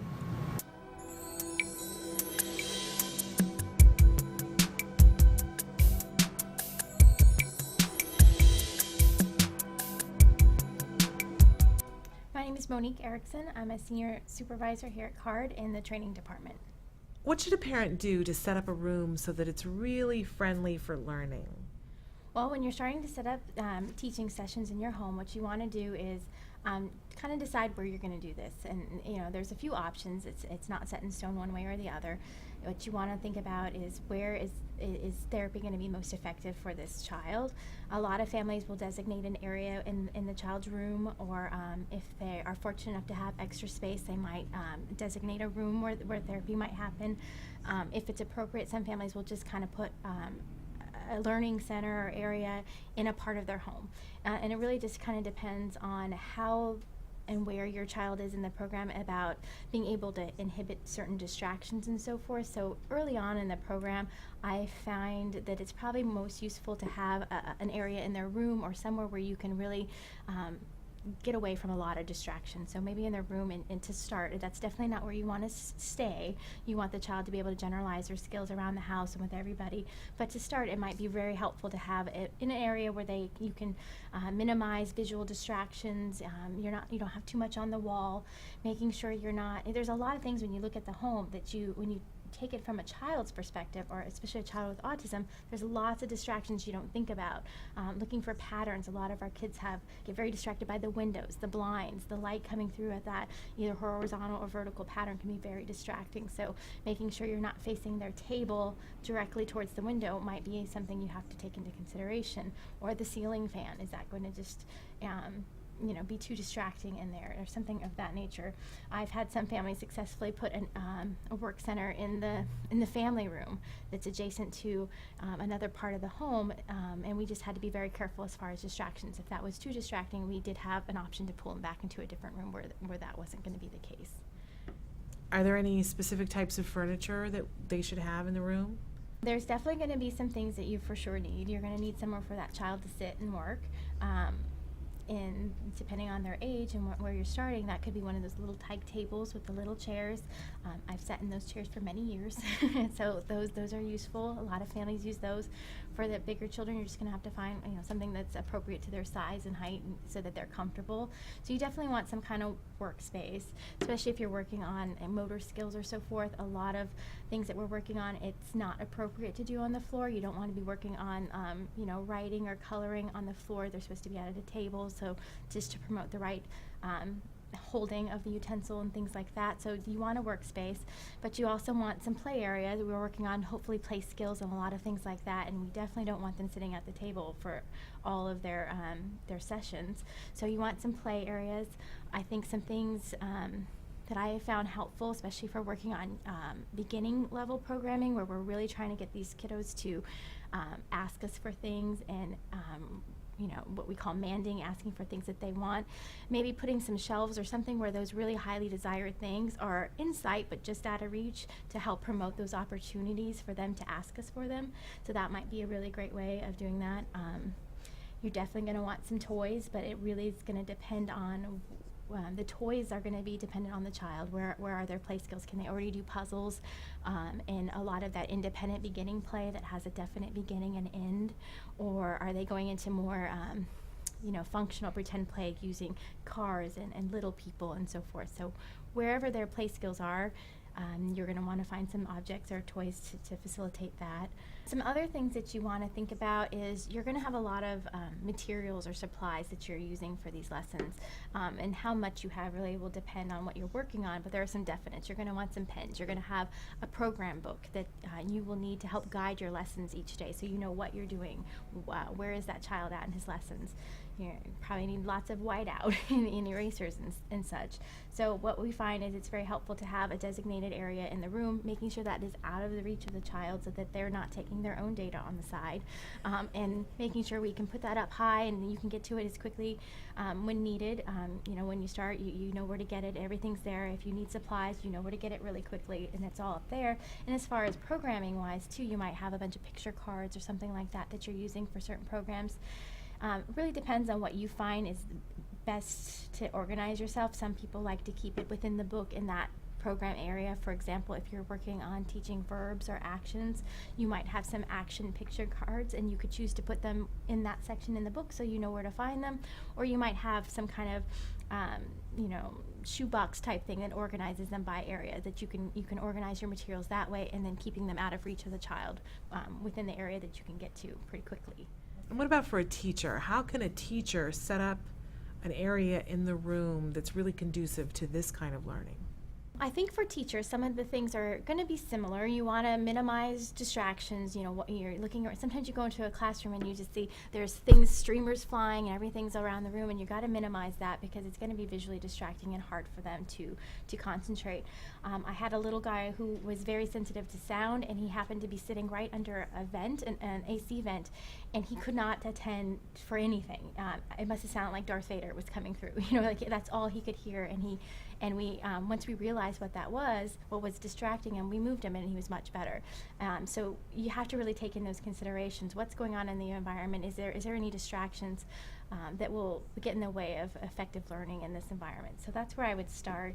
Another thing we want to consider when for the teacher looking at the classroom is we want to make sure there's a designated area within that classroom that the child can be pulled over and to that workstation and be able to work without all the distractions of the classroom. So something where they've designated a special area that maybe may have barriers or something in there to help minimize the distractions of the classroom, but that they have that opportunity to go and work one-on-one on these skill targets.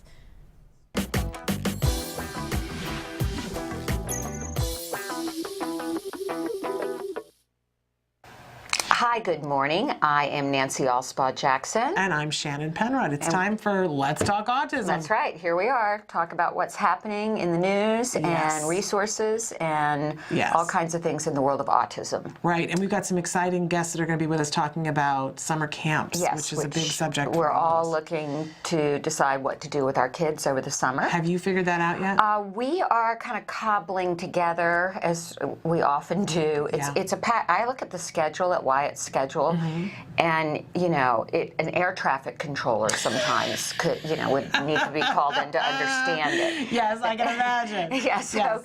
So anyway, we're putting together. He's going to be doing his theater group again for 2 weeks. Wonderful. He loved that. We had Stephanie Wilson on the show, and it was great. He loved it. Oh, that's great. And so we're doing that for 2 weeks. We're doing his school camp for a little bit.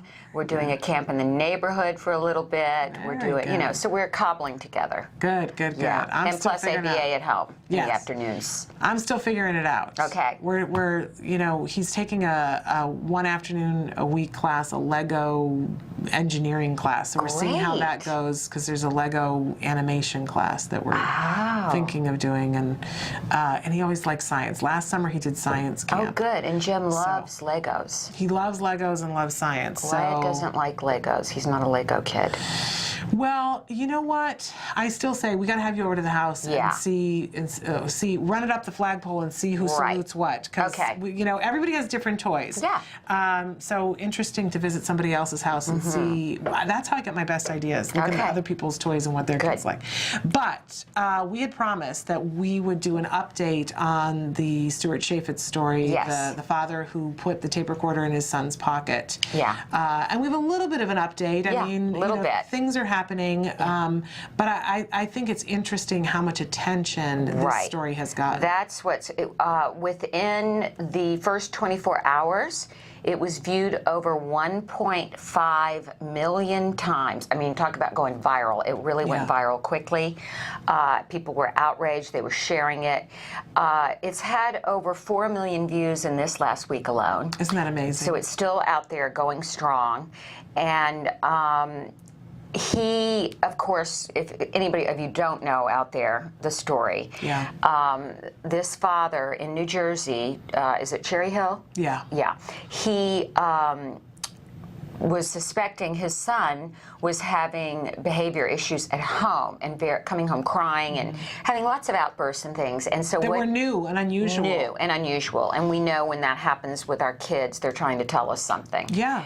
And so the father put an audio wire on the son, and the little boy went in, Aiken, and had he recorded all the conversations, and extremely disturbing conversations with the teacher's aides. We're not really sure who the players are yet. Right, and that's the disputed item. Who was there? Who said it? Who was there?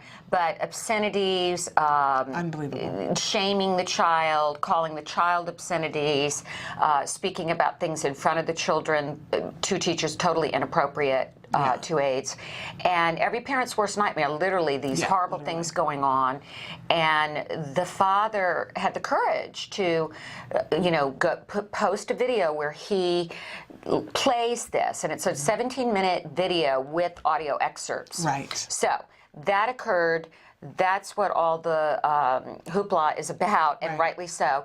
And the school officials were saying that this is an regrettable incident and is an anomaly. Right, that's their position. It's an anomaly. And what this has spurred is a conversation on this is not an anomaly, that working with special needs kids, we've seen other incidents, bus drivers bullying a child. There was a video last year about that. And that it does require a degree of patience and training. Right. That a lot of our teachers and aides are not getting the proper training. Absolutely.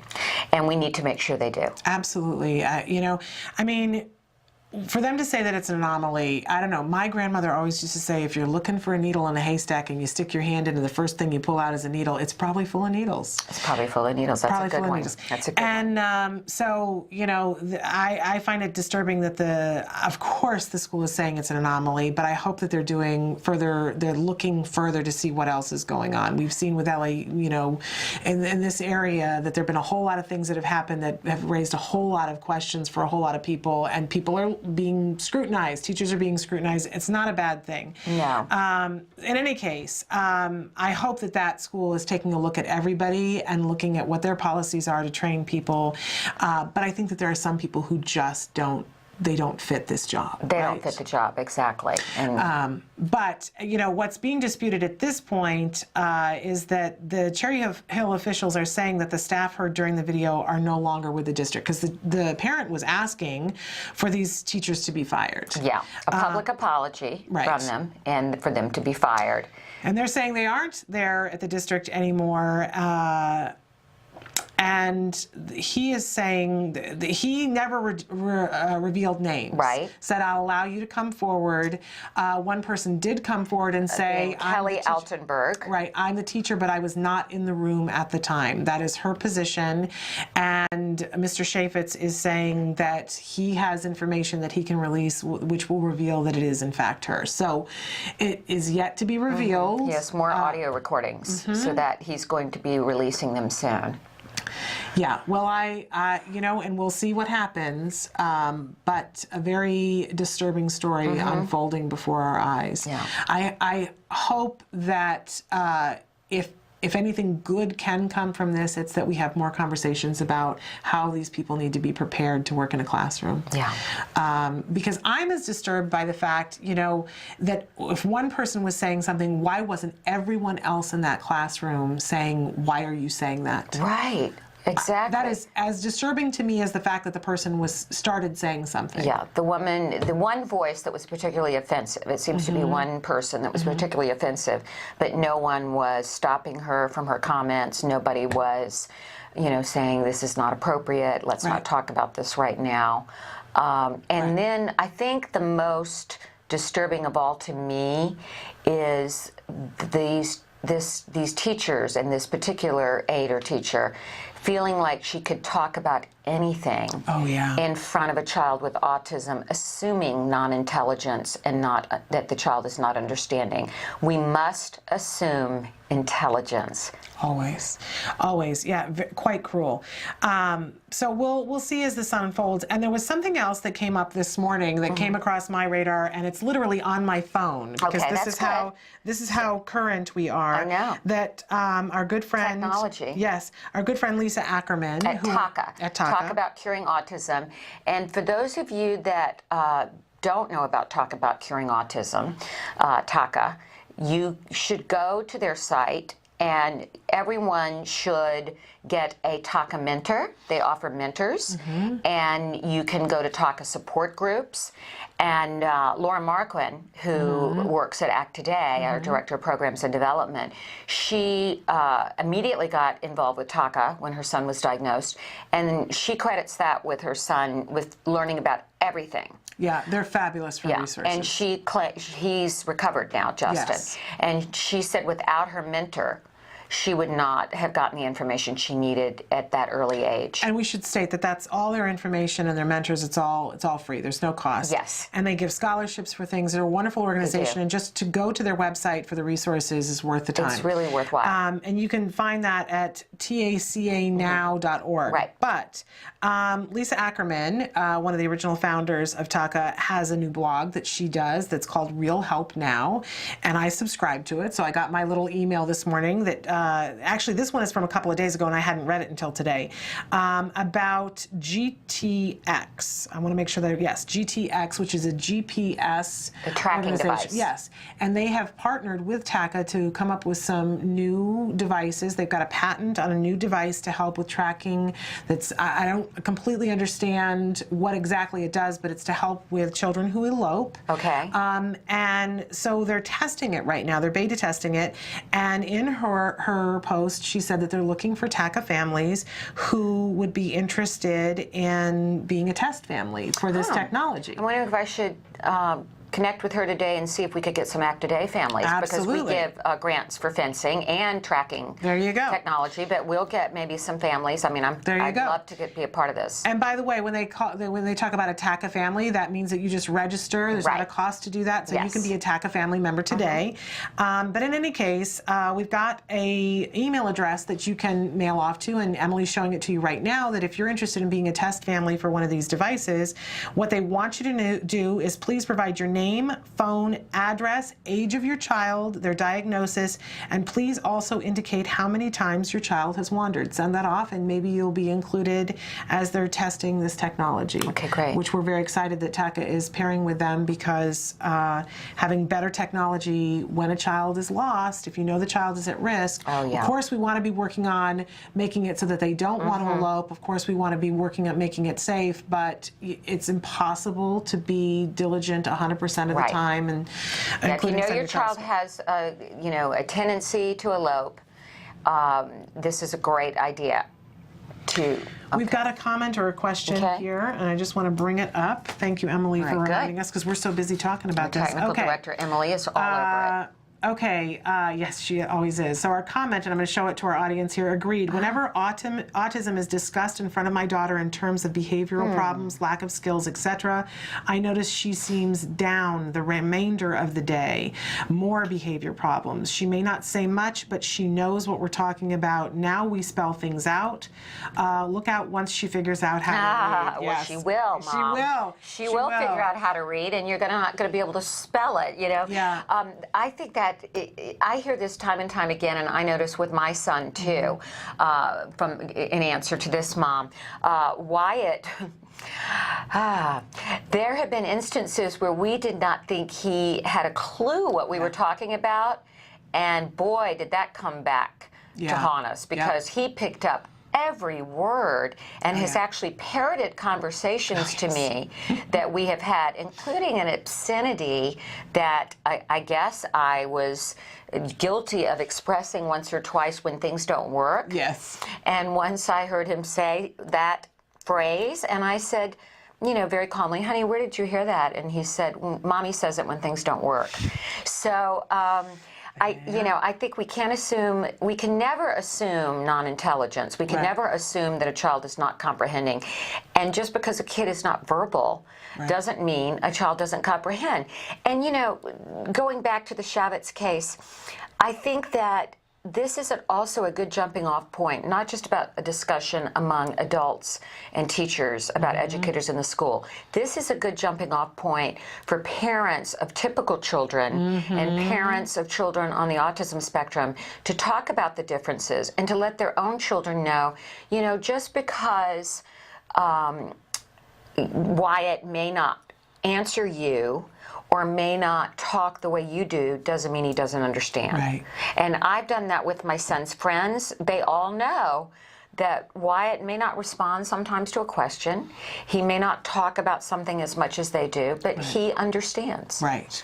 And it's a good way to educate kids. Absolutely, absolutely. So thank you so much for the comment. We all learn from each other, which is a wonderful thing. We need to take a little bit of a break, and when we come back, we're going to be joined by our wonderful guest from the HELP group talking about summer camps. Right. So this is going to be very interesting to me to get the information, because I don't have summer camp figured out this summer yet.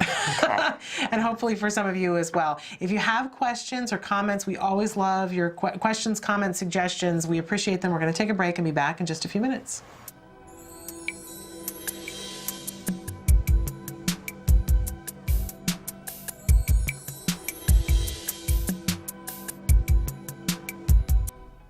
Hi, my name is Monique Erickson. I'm a senior supervisor here at CARD in the training department.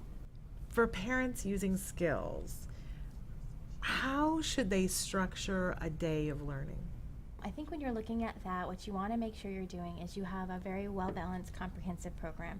And what I mean by that is when we're designing programs and using the curriculum, you're making sure that you're hitting all the appropriate curriculum areas. So you're not just doing, you know, a ton of lessons from the motor department or the curriculum area, and that's all you've done in the day. A program should be well balanced, meaning you've hit all the domains. You have language skills if those are appropriate, which most of these programs are very heavily in language. You're going to have some language, you have social, play, all the different curriculum areas. You want to make sure that you are pulling from all those areas so that you have a very well-balanced program that meets the needs of your child, and you're not just focusing on one domain of those of that curriculum and creating more splinter skills that may already be present. How many lessons should they do before giving the child a break? Well, you definitely want to incorporate breaks into the session, and I would say that they're going to naturally occur if you're running your sessions appropriately, meaning you're going to present a lesson and you're going to need to collect data on that. So when you present the lesson and you have opportunity to take your data, you can allow that child a brief break while you catch up, collect your data, and get prepared for the next program. That's going to allow a couple minutes for them to go do something different, have a little break before you call them back for the next lesson. You definitely don't want to be calling them back to move forward on the next lesson if you're not ready. How many total hours a week should somebody be doing with a child? You know, that's a very child-specific question. I can't really answer how many hours per day your child should have. That is something you would want to go do an assessment for and get an intake. At a place like CARD, you could go and schedule a time to do an intake, and once they've had an opportunity to assess your child, then they will come up with an appropriate recommendation for what number of hours is best for your child. There are some general things that we know. There's a huge body of research at this point that really supports that for this intervention to be effective and to get the best outcomes, it needs to be intensive. And what they mean by intensive is you're generally receiving at least 25 hours per week, up to 40. After 40, there is no really support that that's going to be any more effective. So somewhere between 25 hours per week and 40 hours per week may be something you might here as being the number of hours that you're shooting for an individual. But again, it's completely individualized. There's lots of factors that go into play when coming up with a recommendation for that. They're going to look at the child's age, what is their current availability, what is the parent's availability, what kind of skill deficits and behavioral excesses are we dealing with at the start of the program. So is there a lot of intensive maladaptive behaviors that we need to get under control before we can really do some effective learning?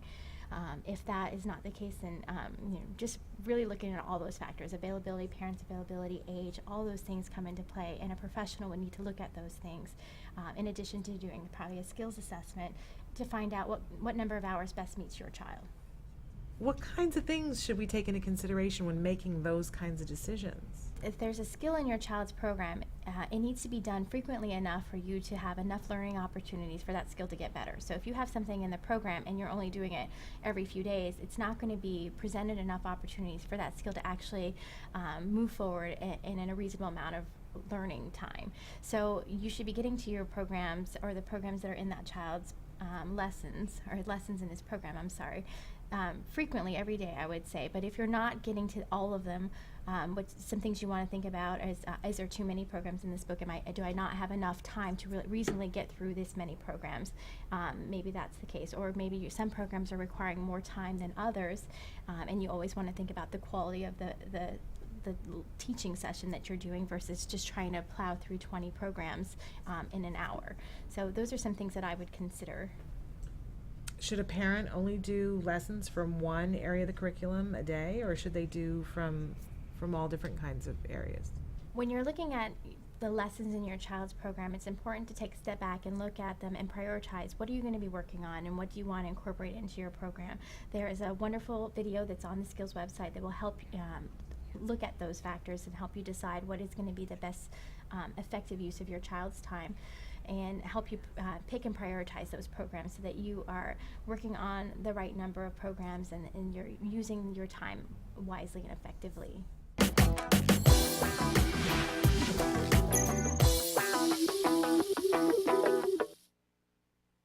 Welcome back to Let's Talk Autism with Shannon and Nancy. We have a very special guest who is joining us. We've been promising you this all week long. From the help group, we have Nicole Webb. Welcome to the show. We're so thrilled Nicole. to have you here. And you're going to tell us what your actual job title is. Yes, I am the program coordinator for Kids Like Me, which encompasses all of our camp programs, our social skills groups, after-school programs, more like enrichment classes, as well as teen clubs as well. Great. Cool. And the help group is an amazing Oh yeah, tell us about the help group. Now, I know all about it, and it's in the Los Angeles area, but it's quite well known nationally. It is one of the largest autism schools in the country, is my understanding, but you educate us about the help group. On a daily basis, we service about 1,400 children that have an autism diagnosis at any of our 4 schools that are specifically designed for these children.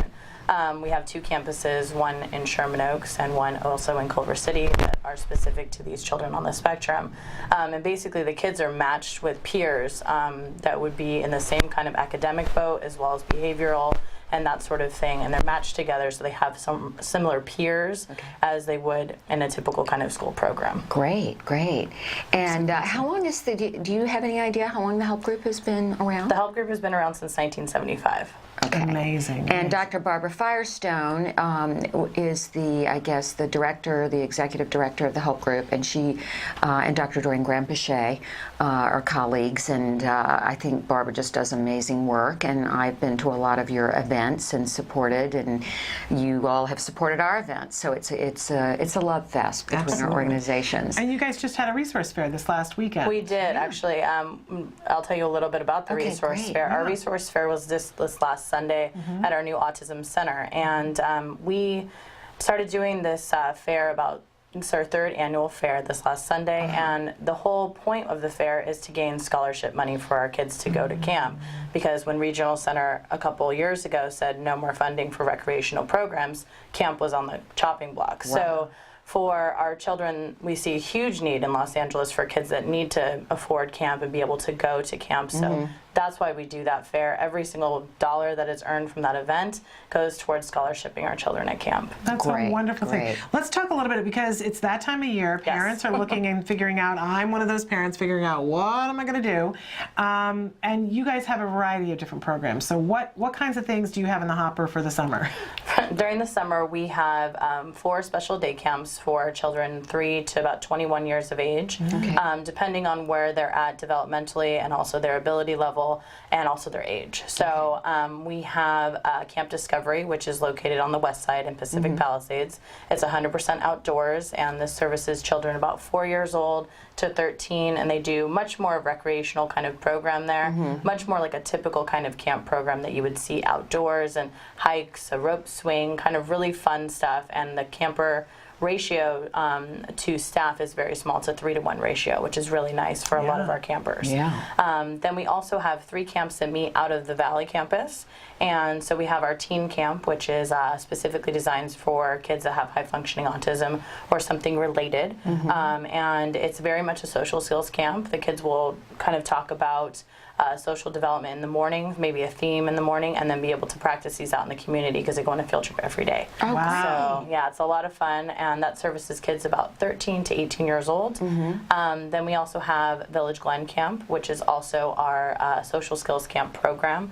and that services children about 3 to 13, and kind of similar to Teens on the Go. They stay in a lot more, but they still have a lot of fun. They do a field trip once a week, but lots of fun being had, but the major kind of concentration and emphasis is on that social piece. And then our final camp, that is Camp Sunshine in Sherman Oaks as well, and that serves more moderate to severe children on the spectrum, and that's much more of a recreational camp program. And we deal with behaviors, we'll deal with toileting needs, ambulatory issues, whatever the case may be, to kind of help the campers in that program. Okay. So you've told us about a lot of the activities. Yes. That was going to be my next question, but tell us, Nicole, why summer camps and summer programs are so important for children on the autism spectrum. Children with autism learn throughout the school year, right? And then we have this dip during the summer for a lot of our kids, either regression of behaviors or regression of even speech, or some things they've learned through the school year kind of fall back. So what camp does and what summer programs for kids, even if it's an after school type program after ESY or something like that, really will help the child to kind of retain what they've learned and to keep that where they're at and to not regress back to old behaviors, hopefully, when we are doing these kind of camp programs and different summer programs. Yeah, and we even see this statistically when they look at kids, and it doesn't matter whether a child's on the spectrum or not, that if they take a look at a child who's had a longer break, we will see, I call it shrinkage, that's my word for it, but we'll see that the children will start to lose some of their skills, and that's not just kids on the spectrum. I used to be a teacher, and it was amazing to see the kids who would come back in the beginning of the school year to see who had been, having demands put on them on a regular basis and how much more prepared they were to start the new school year. So the idea that your child might need a break over the summer to do nothing is erroneous. I mean, it really is not a wise decision. I would love to hear your opinion, but I personally think that, giving them some time to do stuff that's time maybe to go on a family vacation, recreational and things like that, but that we don't have a thing where we let go of what we're working on. Is that, would you agree? I would absolutely agree. I feel like the behaviors don't go away during the summer. The verbal capabilities, you definitely don't want that to go away during the summer. Not. So being able to have a structured environment, I think, is the biggest thing for our children during the summer, is whether it's a camp or something like that, that the structure is still there, that they are able to follow a schedule and to be able to have an all-day type of thing, because if they're just sitting at home, maybe watching TV or potentially doing some other activities, it's still not 100% structured. And having a really strong curriculum that is based in that structure and having half an hour for each activity and that sort of thing really will help the kids to kind of generalize some of the skills, hopefully, that they learn in school, and maybe even acquiring new skills as well. It's a great point, to give them an opportunity for generalization. I'm curious to know, first of all, let's start by saying if somebody is in this area and wants to participate in the camps, how can they get a hold of you guys so that they can register for one of your camps? They contact me. So I am the contact person for all the camps. I do every single intake for any child that goes to camp, because I really want to assess the child's needs and see where they're at to make sure I make an accurate decision of which camp program they go to. So you can email me. My email is nweb@thehelpgroup.org. So WEBB, and my direct line to my actual office is 818-778-7136, and that's kind of the best Say it way. one more time. Sure. 818-778-7136. Okay, great. Is there any financial assistance for children that can't afford it? There absolutely is. The last 2 years at camp, we've been able to provide scholarships for families. Of course, there's a financial aid process. There's an application they will fill out, as well as some tax information that we do need to see a financial hardship in the family. It's not necessarily based on income, it's a financial hardship. So, and what we do is we'll look at that as a committee, and that's coming up pretty soon here, that we'll look at all of our applications and kind of see how much money we can allot towards scholarships. Typically, we're able to do at least 50% of the camp cost off for families, which is highly significant for a lot of our families. So, of course, there's a shared cost, but at the same time, it's really beneficial for the kids, and we can kind of work with families to figure out how it works with them. We're really flexible on that sort of thing because we know how difficult it is. It's so expensive. Even typical camps are so expensive for any family that we see that as a huge need for the Los Angeles community. Right.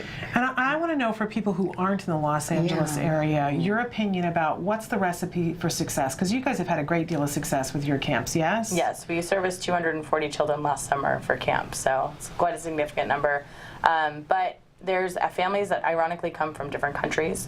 They've come from different states to come to our camps because unfortunately, because of regional center funding kind of falling out, is a lot of camps have had to unfortunately close their doors. Yes. So we're kind of in LA, we have a couple programs that are out there too, but we're kind of the bigger one that works with kids on the spectrum specifically. So kids can come from out of state. Sure, absolutely. And you have housing for them? And we don't have housing for them, but what we can do is kind of, if it's a huge amount of people that come, we have different relationships with different hotels and things like that to help out families and do that. I've referred some families to specific hotel places that aren't too far from the campus and different things, because if someone's coming from a different country, they would have no idea. So absolutely. Yeah, that's how well known the program is, that people do come from all around. Well, I'm wondering, maybe for our next week's show, you and I can do some research on, maybe there is sort of I don't know whether there's a website on camp programs nationally, but maybe we can give that information, because we don't have that right now. But and I don't think there is. I mean, I've looked for that kind of thing before, but I think one of the things that people tell me is that going to your local support group and saying, what camps have you used in the past, that's a good way. But I'm curious for you, what do you think are the great hallmarks if a parent is looking and they can't get to your camp? What do you think is most important in a camp? I think in every camp you should have staff that are wanting to be there and excited to work with these children, as well as also their expertise. I think that's huge. If you send someone to a camp where they are just babysitters, well, that's not appropriate. You need to have people that are potentially either teachers or TAs or therapists that potentially work with these children maybe during the school year, and that kind of translates to a camp counselor. That's what we do. So just having a high quality of staff is really important, and then also just having that structured curriculum I think is really important for most of our children, because they like schedules. They like being able to follow different schedules and being able to go from activity to activity and not having a lull or a hard time in that transition phase into different activities. So. Okay, that's good information. And we were talking about the story in the news of the father in New Jersey, and it seems as though in that situation certainly there were aides that weren't trained clearly, or they would not have behaved that way. So that's very important to check out the staff. Absolutely key. I'm wondering if there are any stories that you have of past summers and camps and anything in particular. We don't want to infringe on anybody's privacy, but just a place that you've gone or something that has been particularly moving. Or children that stand out, that have had a wonderful experience that you've seen, maybe have some milestones that, the parents said, wow, this happened while they were at camp. I have two, actually, if that's okay with you guys. I have, a couple years ago, we went to Jet Propulsion Lab. And you can imagine any child with Asperger's or high-functioning autism, that's their bread and butter. That's what they love. So Jim would love that. Oh, he's already picked out his office there. Oh, okay. There you He took a picture of the door and he said, Mommy, this will be my office. Okay, so, good. Yes. So we actually got a tour of JPL, and we're going to go again this summer. And just seeing the kids' eyes light up when they see the rover that they're working on, and they have all the white gear on with no bacteria, nothing, and the kids are so all about that. They're up against the glass looking and so excited. So just having that, as well as their other field trips, just having these kids look like they're almost typical children going on a field trip, just like any other camp program. So that's just in general. But what parents have really shared with me is that they'll see their children at camp, and they'll see these little things that happen throughout the week, and they're like, okay, that's different. And they come to me and say, my child's never played with another kid before. And I'm like, really? Because your child's out on the playground right now with Johnny or whoever, and just having a great time, and just providing that safe atmosphere, and also a forum for these kids to be themselves, I think is the importance of any kind of program for children with autism. So. Absolutely amazing. Great. That JPL. For people who don't know, that's the, as you were saying, Propulsion Lab. But it's part of NASA. It's the local part of NASA, and they send all the rovers to Mars, and all fascinating. And once a year they open up to the whole public. Oh, okay. But how wonderful that you guys get a special tour. Yeah, that's For the lots little of fun. budding scientist out there. That's Yeah. hot. Very cool. Right. Oh, Well, thank you, thank Nicole, you for so much sharing for this being here, information. sharing Yeah. this information for so many families. We're going to take a little bit of a break. We'll be back. We have another camp representative. Well, a program. A program, right? Linda excuse me, Mood Bell. yes. Linda Yeah, Mood Bell, they have a summer program. that we'll be talking about because there are so many different choices out there. But thank you so much for being with us from the health group. And have fun this summer. Thank you. We'll be back in just a second. All right.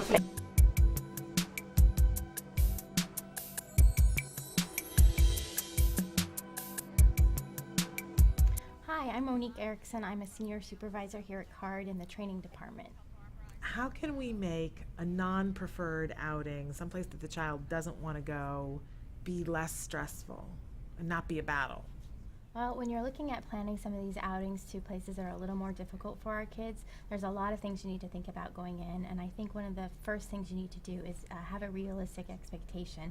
It's going to be difficult, and it's not going to be something that you might be able to do right off the bat. You know, there's some work that goes into that and a lot of steps that go into that. You're going to want to look back and look at the behaviors. What's happening in this outing? Why is it so difficult? Where does it break down? Do we not even get through the front door?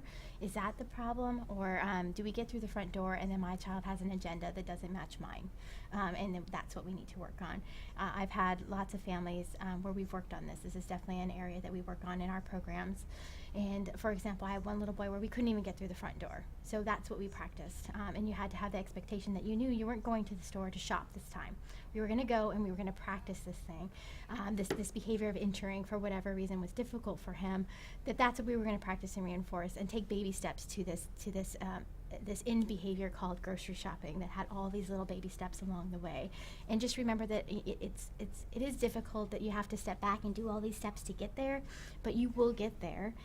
And you're not going to get there if you don't practice it and do it. So you have to get out there and do it, as much as it may be difficult to be in the community and having these kind of meltdowns and these difficult behaviors with people around. You have to practice these skills to get them better. So it's important to do that. So for this little guy, we did just that. We took it from step one, he couldn't get through the door. We practiced that until that got better, and then we took on the next step. And eventually, he was able to participate in their grocery shopping. Not to say that it was an hour and it was perfect. It was more realistic. They had a few things on their list. He was able to go through, help get these things, and then they went on their way. But that took a lot of work and a lot of steps getting up to that point. So what are some strategies for going to a big shopping center like a Walmart? Some strategies just in general to keep in mind is, do you need some visual supports? Do you need some kind of visual thing, like first we're going to do this and then we're going to do this? Sometimes that's really helpful for our kids, just to know what to expect. Okay, this isn't going to last forever. We're just going to do a few things and then we get to leave this place and do something else. And that sometimes will help just alleviate that frustration that they don't really know what to expect. How long is this going to be? And so sometimes that visual support could help. You want to practice this realistically. You don't go from never having these outings to an hour. So you're building up systematically to these longer outings, so that eventually you get to a point of some duration that you can actually do something functional in that. You can actually get some items in the store and when you go there, versus just practicing a couple minutes here and there.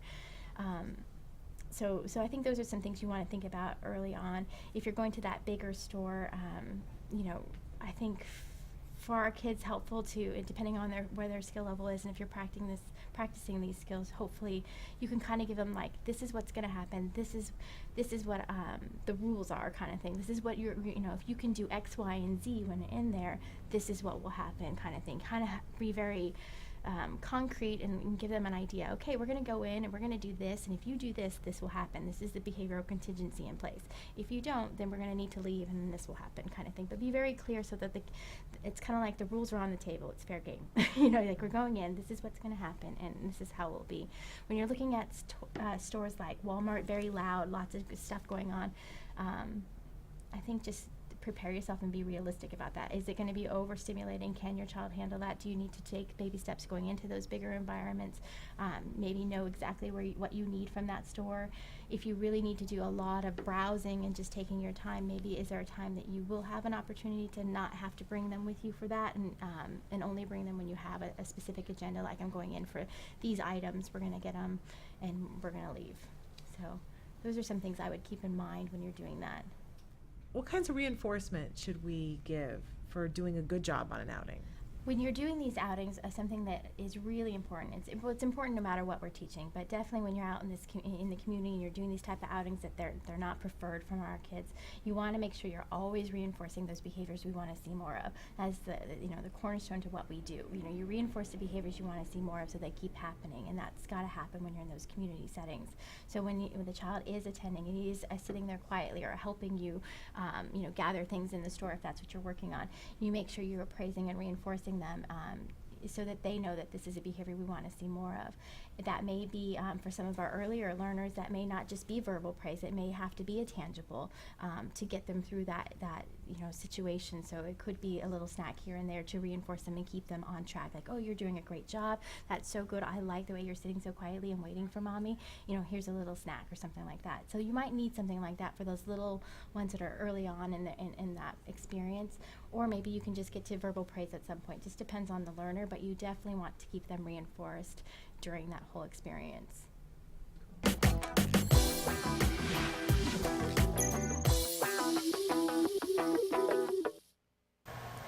Hi, welcome back to Let's Talk Autism with Shannon and Nancy. I'm Nancy Osbach-Jackson. Shannon Penrod, and we have a very special guest. We're talking about things we can do with our children in the summer. And Heather Dugan is on Skype with us from Linda Mood Bell. Heather, are you there? I'm here. Thank you for having me today. Thank you for being Heather. here. Yeah, let's start with Linda Mood Bell. What is Linda Mood Bell?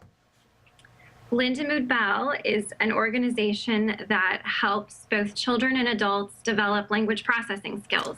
So we see some students who may have difficulty with reading, other students who have difficulty with comprehension.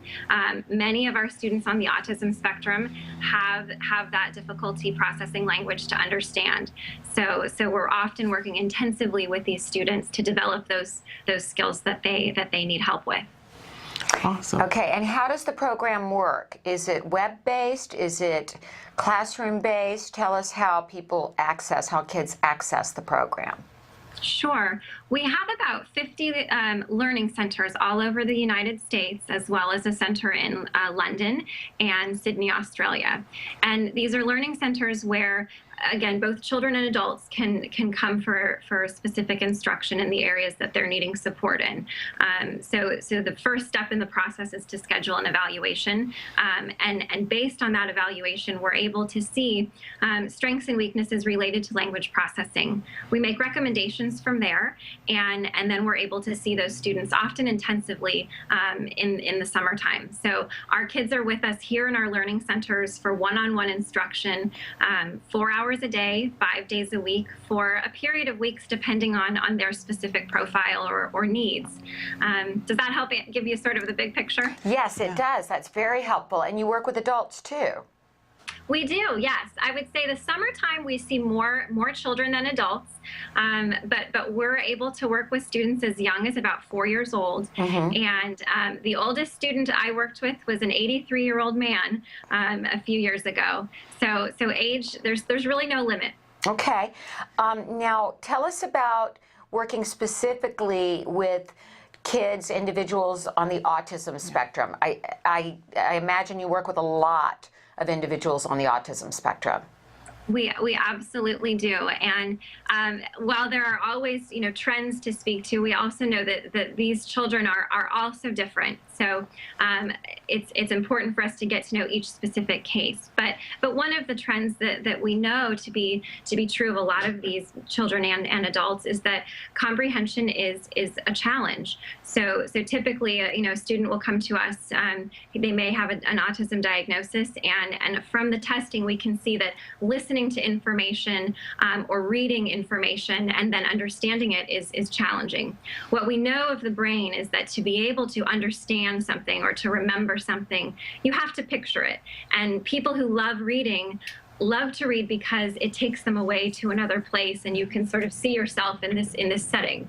And for a lot of our kiddos with autism, that imagery is challenging for them to create, especially for more abstract concepts, for new information.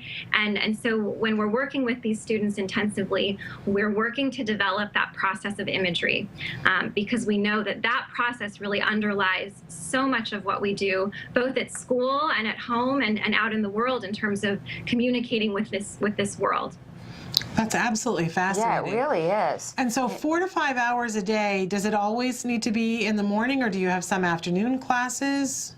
We have both morning and afternoon sessions. Our morning session is 8 a.m. to noon, and then our afternoon session is 1 p.m. to 5 p.m. And it's important to note that I realize that the 4-hour-a-day schedule can be slightly intimidating for parents to hear and for students to hear too. We acknowledge that, and part of what we do to sort of help kids through this process is to have them work with more than one teacher. So we don't have Johnny sitting in a desk for 4 hours straight with one teacher having to do the same thing over and over again. We know that these kids need to move, they need variety. We change up the teacher every hour. They'll have their sort of set group of teachers that they get to know, but they're not going to have to sit 4 hours straight. We've got kids here. I'm in Newport Beach. We have a lawn where we'll go outside and do a story sitting on the grass, for example, just to keep the environment changing, keep things fresh and new. But we find that intensive schedule, coming 4 hours a day, 5 days a week, is really what helps to make the difference in terms of processing language. I always say, just like learning a new language, you can take a class once a week at a community college to learn Spanish, and you may start to learn Spanish, but you'll never feel really comfortable or confident in it. But if you just go to Mexico for a month, you're going to learn Spanish. So we use the sort of same philosophy, particularly with people who are struggling to process language. So that's why that intensive schedule is so important to us. Okay, fascinating. Yeah, I'd love to know about how you measure success with the program. Can you tell us a little bit about that, Heather, in terms of what kind of improvements you see, and maybe some success stories you have had, some instances, particularly with children on the spectrum? Sure. We always say here at Liz Mood Bell that we want to help people learn to their potential or to reach their potential. And the exciting part of my job is that I know for some of our students, success is saying, "I love you, Mommy," for the first time. That can be a huge milestone for some of our students. While other students, the success is getting into Harvard.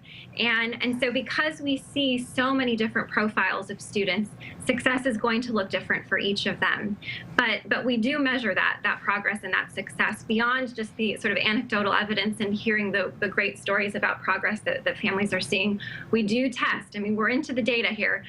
We want to prove it, Yeah. So we always start with that initial evaluation, which can take anywhere from 3 to 4 hours. And we use a battery of standardized, nationally normed assessments to look sort of across the board at language processing. So we'll look at reading skills, we'll look at comprehension, math, spelling, so on and so forth. Once the student goes through the program, we retest at the end, so we can compare apples to apples to see, okay, receptive vocabulary has gone up 2 years. And following oral directions has gone up so many percentile points, so that we can really measure progress. But beyond that, I always say I'm into the testing, but it's not everything. We need to be talking every week about how things are going, the improvements that we're seeing both here and at home. Sometimes I'll hear a mom say, Susie asked me how my day was for the first time ever. That's a big deal to some families, and it's showing that processing is changing for that child. Wonderful. I have a question about challenging behavior, because this sounds like it would be a good program for a lot of our kids, but I'm curious to know for your teachers, how trained are they, how prepared are they to deal with challenging behavior that can come with some of our kids? Good question. That's a really good question. I appreciate you asking that. We do see some students who have challenging behaviors, and we have sort of specific training in using some behavior modifications within the Linda Mood Bell programs. And they're similar to what you'll see in different school programs. Students are earning prizes and we're managing behavior sort of in that way. But these are also often kids who have gone through ABA. They have a behavior therapist, and we are all about talking to the team and collaborating about what works for this student. I have students who have worked to earn time with my pet parrot, and they're willing to really work hard if they can visit with that parrot. Others are earning a trip to Disneyland or a little plastic prize in the prize box. It's going to depend on the student. And if we have concerns about behavior, if in that sort of initial conversation we have with a family, we're hearing that there may be some concerning behaviors that we may not be able to handle, we like the student to come in, meet with us, let's kind of get to know them. We may want to talk to the behavior therapist or the school teacher, the sort of go-to person, to see if we can collaborate and come up with a plan. Every once in a while, we'll have a behavior aide come to instruction with the student, and that's sort of case by case, depending on the situation. Well, that's a pretty good answer, Heather. What a good answer. I am really, this is very impressive. It is very impressive. So here's the big question. How much does it cost, and what financial aid is available if there is any, but what is the approximate cost? Sure, that is an important question. The testing right now, the testing is the first step, and that helps us to see how much instruction will be necessary for this student. The testing is $295. It's running on this rate, I believe, until the end of May. So if you're interested in testing, I would contact a learning center soon to schedule that assessment. And again, that's about 3 to 4 hours. You'll get together with the center director about a week after the testing to go over the results and talk about recommendations. Now, in terms of instruction, the cost will vary slightly depending on the center that you're attending and where in the country you are. But you're looking at around $2,000 a week for an intensive 20-hour-a-week program, which is what most of our students are attending for in the summer. Okay. All right. Very good information. In terms of financial aid, I'll just throw it out there. There are sometimes scholarships available through what's called the Rhett Bell Scholarship Foundation. I don't know that they're currently accepting applications. I believe that there's a website that you could probably Google Rhett Bell, and that's Rhett as in Gone with the Wind. And we sometimes have group instruction available during the school year. This is on sort of a case-by-case basis where we're needing to be sure that that group instruction will be appropriate for the specific student, but group instruction is less expensive than the one-on-one. Okay, awesome. And if people are interested in finding out more information, where can they go? Well, you can certainly visit our website, www.lindamoodbell.com. That's written out all one word. You can also call an 800 number, and that number is 1-800-233-1819. And that should route you to the nearest learning center so that you can get specific information from your neck of the woods. Okay, say that number one more time. We put the website up, but tell us the number one more time, Heather. The 1-800 number, it's 800-233-1819. Okay, awesome. Heather, thank you so much for all of this information. And I have to say, after talking about at the beginning of the show, we were talking about the really disturbing case in New Jersey of the teachers in the special ed school that the father taped the audio, and obviously there being a problem with some training of some teachers.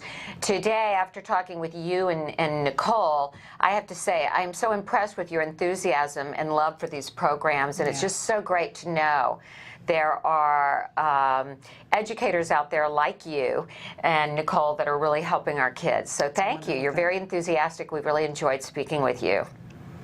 Thank you so much. It's been a pleasure speaking with both of you. Okay. Thank you. Bye-bye. We're going to take a quick break and come back to close out the show and tell you about our shows that we have coming up, because we have some really exciting things coming up. Great guests. Stick with us. Mostly the behavior started at night, but it was invading the day, where he would just speak one syllable and babble and pace around. When she was a year old, she lost speech. She did never seem to request me for anything, even for food.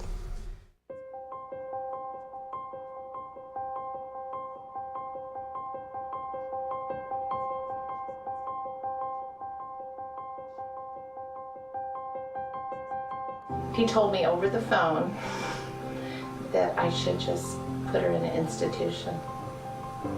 I was devastated. What's an institution? A hospital.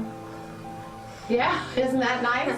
He told me that it was possible or likely that Ruffin would never be employed, that he would never work productively, that he would not know that I loved him, nor would he love me, nor would he be likely to marry.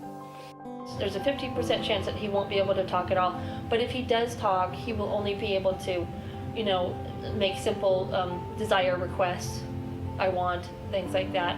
And probably by the time he was 10, he'd be in a home. Doreen told me that he would recover, and Doreen told me that he would go to regular kindergarten. I really have a very normal kid now, and lots of normal worries, but not extraordinary ones.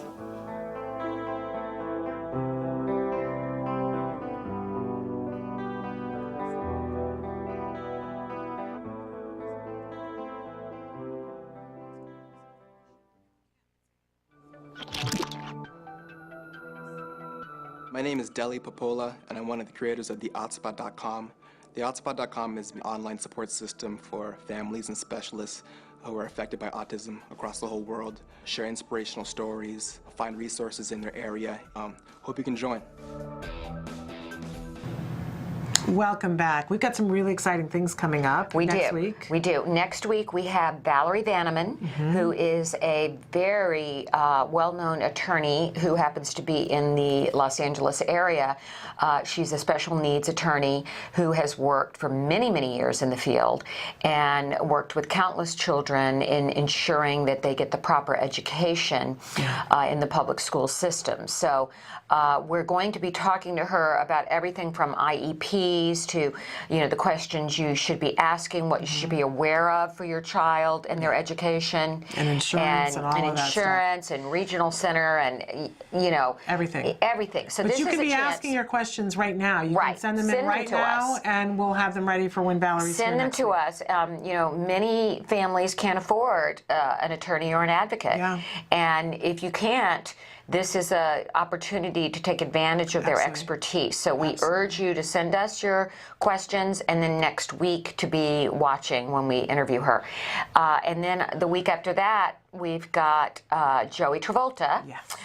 Joey Travolta, famous name, obviously, John Travolta's older brother, who runs an incredible workshop here in Hollywood called Inclusion Films. It's really remarkable. Yeah, and Inclusion Films takes special needs kids and trains them in the art of film and television, and has had great success with placing kids in the industry, in paying jobs, and teaching them skills. And we are going, ACT Today, Autism Care and Treatment Today, is teaming up with Joey for a special Inclusion Films workshop in the San Diego area this summer. Speaking of summer camps. Yes. You can go on our website, act-today.org. There will be an icon there. You'll see some information on the Inclusion Films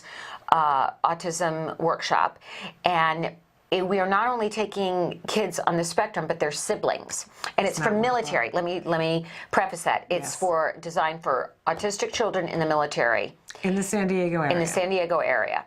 And we are encouraging people to apply. We've got lots of positions still open. There you go. So a wonderful, wonderful thing that your child can do in the summer if you're a military family in San Diego. Yeah, we Wonderful provide, Joey it's free Travolta. for the military families. And he'll be with us in 2 weeks. Can't be free, can you? All right, we're out of time. But as this show ends, the conversation continues. Lots of way to get a hold of us. We'll see you tomorrow at 9 a.m. Thank you so much. I'll see you next week. All right, bye-bye. Bye.